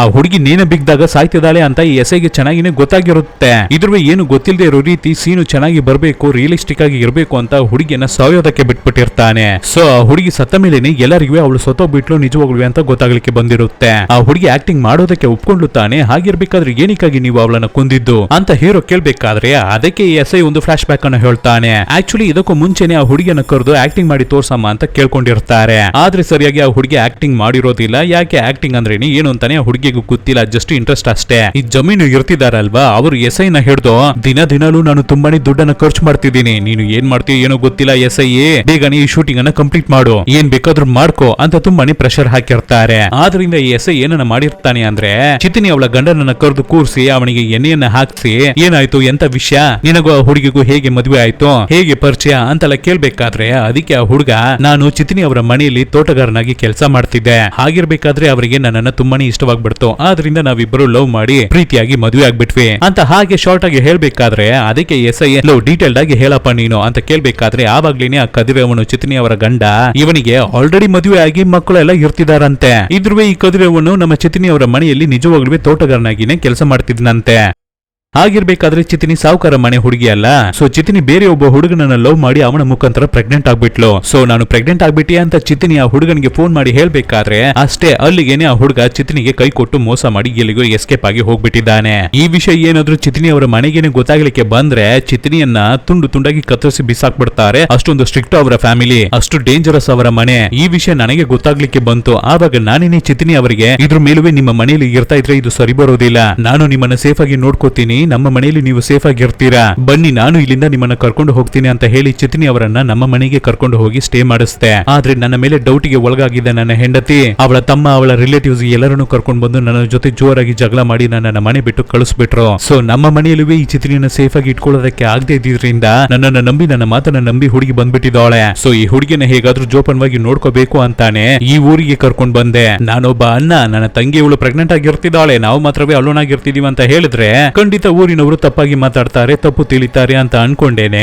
ನಾವಿಬ್ರು ಗಂಡ ಹೆಂಡತಿ ಲವ್ ಮ್ಯಾರೇಜ್ ಆಗಿದೀವಿ, ಮನೆ ಬಿಟ್ಟು ಓಡಿ ಬಂದ್ಬಿಟ್ಟಿದೀವಿ ಅಂತ ಸುಳ್ಳು ಹೇಳಿ ಕಥೆನ ಅಪ್ಸಿದ್ವಿ. ಇಲ್ಲುವೆ ಕೆಲಸವನ್ನ ತಗೊಂಡು ಇಲ್ಲಿ ಕೆಲಸ ಮಾಡೋದಕ್ಕೂ ಶುರು ಮಾಡಿದ್ವಿ. ಗಂಡ ಹೆಂಡತಿ ಅಂತ ನಾವು ಹೊರಗಡೆ ಹೇಳ್ಕೊಂಡ್ರೆ ಒಂದು ಅಣ್ಣ ತಂಗಿ ರೀತಿನೇ ನಾವು ಇದೀವಿ ಅಂತ ಹುಡುಗ ಎಲ್ಲವನ್ನು ಎಸ್ ಐಗೆ ಹೇಳ್ಕೋಬೇಕಾದ್ರೆ ಅದಕ್ಕೆ ಎಸ್ ಐ ಇಲ್ಲಿ ನೋಡು ಆ ಹುಡುಗಿನ ಎತ್ಕೊಂಡು ಸುತ್ತಾಡಿ ನೀನು ಏನನ್ನು ಮಾಡೋದಿಲ್ಲ, ಏನನ್ನು ಸಾಸೋದಿಲ್ಲ, ಅವಳಿಗೆ ನೀನು ಪ್ರೊಟೆಕ್ಷನ್ ಅನ್ನ ಕೊಟ್ಟು ಏನು ಸಿಗುತ್ತೆ ನಿನಗೆ, ನಿನ್ನ ಲೈಫೇ ಹಾಳೋಗ್ತಿರೋದು, ಬೇಕಾಗಿದ್ರೆ ಅವಳಿಗೆ ಹುಟ್ಟಲಿರುವ ಮಗುವಿಗೆ ನಿನ್ನ ಇನ್ಶಿಯಲ್ ಅನ್ನ ಬೇಕಾದ್ರೆ ಹಾಕೋಬಹುದು ಅಷ್ಟೇ, ಒಂದು ಕೆಲಸ ಮಾಡು, ಅದ್ರ ಬದಲು ನಾನು ನಿನಗೆ 2 ಲಕ್ಷ ರೂಪಾಯಿ ಹಣವನ್ನ ಕೊಡ್ತೀನಿ, ಆ ಹುಡುಗಿಗೆ ಆಕ್ಟಿಂಗ್ ಮಾಡೋದಕ್ಕೇನೆ ಬರ್ತಿಲ್ಲ, ಇದ್ರ ಆಕ್ಟಿಂಗ್ ಅನ್ನ ಹೇಳ್ಕೊಡ್ತೀನಿ ಅಂತ ಶಾರ್ಟ್ ಅನ್ನ ತೆಗಿಬೇಕು ಅಂತ ಹೇಳಿ ನಿಜಕ್ಕೂ ನೀನಕ್ಕೆ ಹಾಕಿ ಕೊಂದ್ಬಿಡೋಣ, ಆಮೇಲೆ ನಿನಗೂ ಯಾವುದೇ ರೀತಿಯ ತೊಂದರೆನೂ ಇರಲ್ಲ, ನನಗೂ ಶೂಟಿಂಗು ಆ ಶಾರ್ಟ್ ನೋಡೋದಕ್ಕೆ ರಿಯಲಿಸ್ಟಿಕ್ ಆಗಿರುತ್ತೆ, ನಾನು ಅದಕ್ಕೆ ದುಡ್ಡನ್ನ ಕೊಡ್ತೀನಿ ಅಂತ ಎಸ್ ಐ ಹೇಳಿ ಬ್ರೈನ್ ವಾಶ್ ಮಾಡ್ಬೇಕಾದ್ರೆ ಅದಕ್ಕೆ ಆ ಹುಡುಗನು ಸರಿ ಆಯ್ತು ಸರ್ ನೀವು ಏನನ್ನ ಬೇಕಾದ್ರೂ ಮಾಡ್ಕೊಳ್ಳಿ, ನನಗೆ ದುಡ್ಡು ಸಿಕ್ಕಿದ್ರೆ ಸಾಕು ಅಂತ ಅನ್ಕೊಂಡು ಹುಡುಗ ಎದ್ದು ಹೋಗಿ ಆ ಹುಡುಗಿ ಹತ್ರ ಚಿತಿನಿ ಹತ್ರ ನೀನು ಹೋಗಿ ಆಕ್ಟಿಂಗ್ ಮಾಡ್ತೀಯ ಅಂತ ಕೇಳ್ಬೇಕಾದ್ರೆ ಅದಕ್ಕೆ ಹುಡುಗಿ ಆಲ್ರೆಡಿ ಅವ್ರುಗಳು ನನ್ನ ಹತ್ರ ಬಂದು ಕೇಳಿ ನೋಡಿದ್ರು,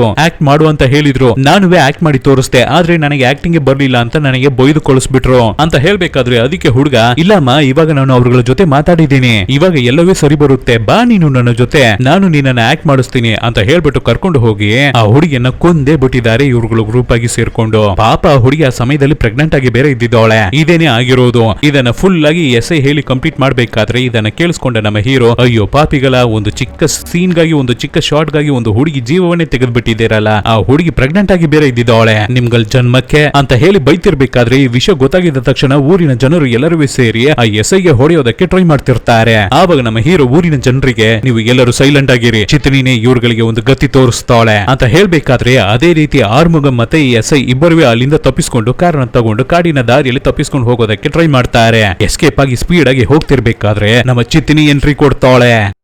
ಅಷ್ಟೇ ಇಬ್ಬರನ್ನು ಕಂಟ್ರೋಲ್ ಮಾಡಿ ಇಬ್ಬರಿಗೂ ಬ್ರೈನ್ ವಾಶ್ ಮಾಡಿಸಿ ಅವರಿಬ್ಬರ ಒಳಗಡೆನೆ ಜಗಳ ಮಾಡಿಸ್ತಾಳೆ. ಫೈನಲಿ ಇಬ್ಬರನ್ನು ಕೊಂದು ನಮ್ಮ ಚಿತ್ರಿನ ಹೇಗೆ ಇವ್ರುಗಳು ಪ್ಲಾನ್ ಮಾಡಿ ಸ್ಕೆಚ್ ಹಾಕಿ ಆ ಚಿಕ್ಕ ಹುಡುಗಿಯನ್ನ ಏಮಾರಿಸಿ ನೇಣಕ್ಕೆ ಹಾಕ್ಸಿ ಕೊಂದ್ರು ಅದೇ ರೀತಿನೇ ಅವರಿಬ್ಬರನ್ನು ನೇಣಕ್ಕೆ ಹಾಕ್ಸಿ ಸಾಯಿಸ್ತಾಳೆ. ಆಮೇಲೆ ಫ್ಲಾಶ್ ಬ್ಯಾಕ್ ಅಲ್ಲಿ ಏನಾಗಿದೆ ಅಂದ್ರೆ ನಮ್ಮ ಚಿತ್ತಿನಿ ಸತ್ತ ಮೇಲೆ ನಮ್ಮ ಚಿತ್ತಿನಿ ಅವಳ ಡೆಡ್ ಬಾಡಿಯನ್ನು ಚಿತ್ತಿನಿಗೆ ಗಂಡ ಅಂತ ಹೇಳ್ಕೊಂಡು ಒಬ್ಬ ಬಂದಿದ್ದ ಅಲ್ವಾ ಕದಿರವನ್ ಅಂತ, ಅವನಲ್ಲಿ ಈ ವಿಷಯವನ್ನು ಹೊರಗಡೆ ಹೇಳ್ಬಿಡ್ತಾನೋ ಅಂತ ಹೆದರ್ಕೊಂಡ ಈ ಎಸ್ ಐ ಮತ್ತೆ ಜಮೀನು ಇಬ್ಬರು ಸೇರಿ ಅವನನ್ನು ಕೊಂದು ಇಬ್ಬರ ಡೆಡ್ ಬಾಡಿಯನ್ನು ಆ ಬಾವಿಯ ಒಳಗಡೆ ಊತಾಕಿ ಅದ್ರ ಮೇಲೆ ಕಾಂಕ್ರೀಟ್ ಅನ್ನು ಹಾಕಿ ಕ್ಲೋಸ್ ಮಾಡ್ಬಿಟ್ಟಿದ್ದಾರೆ. ಸೊ ಇವಾಗ ನಮ್ಮ ಚಿತ್ತಿನಿ ದೆವ್ವವಾಗಿ ಬಂದು ಎಲ್ಲದಕ್ಕೂ ಎಲ್ಲರನ್ನು ರಿವೆಂಜ್ ತಗೋಬಿಟ್ಲು. ಹಾಗೆ ಸೀನ್ ಅನ್ನ ಕಟ್ ಮಾಡಿದ್ರೆ ದಿನಗಳು ಕಳೆಯುತ್ತೆ. ಇವಾಗ ನಮ್ಮ ಹೀರೋ ಮತ್ತೆ ಹೀರೋಯಿನ್ ಗೆ ಒಂದು ಸೌಂದರ್ಯವಾಗಿರುವ ಸುಂದರವಾದ ಒಂದು ಪುಟ್ಟ ಮಗು ಹುಟ್ಟಿರುತ್ತೆ. ಅದನ್ನ ನೋಡೋದಕ್ಕಾಗಿ ನಮ್ಮ ಹೀರೋಯಿನ್ ಅವರ ಅಪ್ಪ ಕೋಪ ಗೀಪ ಎಲ್ಲವನ್ನು ಬಿಟ್ಬಿಟ್ಟು ಜಾತಿ ಭೇದ ಭಾವ ಕೀಳು ಮೇಲು ಮತ ಅದು ಇದು ಅಂತ ಎಲ್ಲವನ್ನು ಬಿಟ್ಬಿಟ್ಟು ತನ್ನ ಮೊಮ್ಮಗನನ್ನ ನೋಡೋದಕ್ಕಾಗಿ ಹಾಸ್ಪಿಟಲ್ ಗೆ ಬಂದಿರ್ತಾರೆ. ಸೊ ಎಲ್ಲರಿಗೂ ಇವಾಗ ತುಂಬಾನೇ ಖುಷಿ ಆಗ್ತಿರ್ತಾರೆ. ಇಲ್ಲಿಗೆ ಈ ಮೂವಿ ಮುಗಿಯುತ್ತೆ. ಹೇಗಿತ್ತು ಮೂವಿ? ಚೆನ್ನಾಗಿತ್ತಲ್ವಾ? ನಿಮಗೇನು ಅನಿಸ್ತು ಅನ್ನೋದನ್ನ ಕಮೆಂಟ್ ಬಾಕ್ಸ್ ಅಲ್ಲಿ ಕಮೆಂಟ್ ಮಾಡಿ. ನೆಕ್ಸ್ಟ್ ವಿಡಿಯೋದಲ್ಲಿ ಭೇಟಿ ಹೋಗೋಣ. ಬಾಯ್.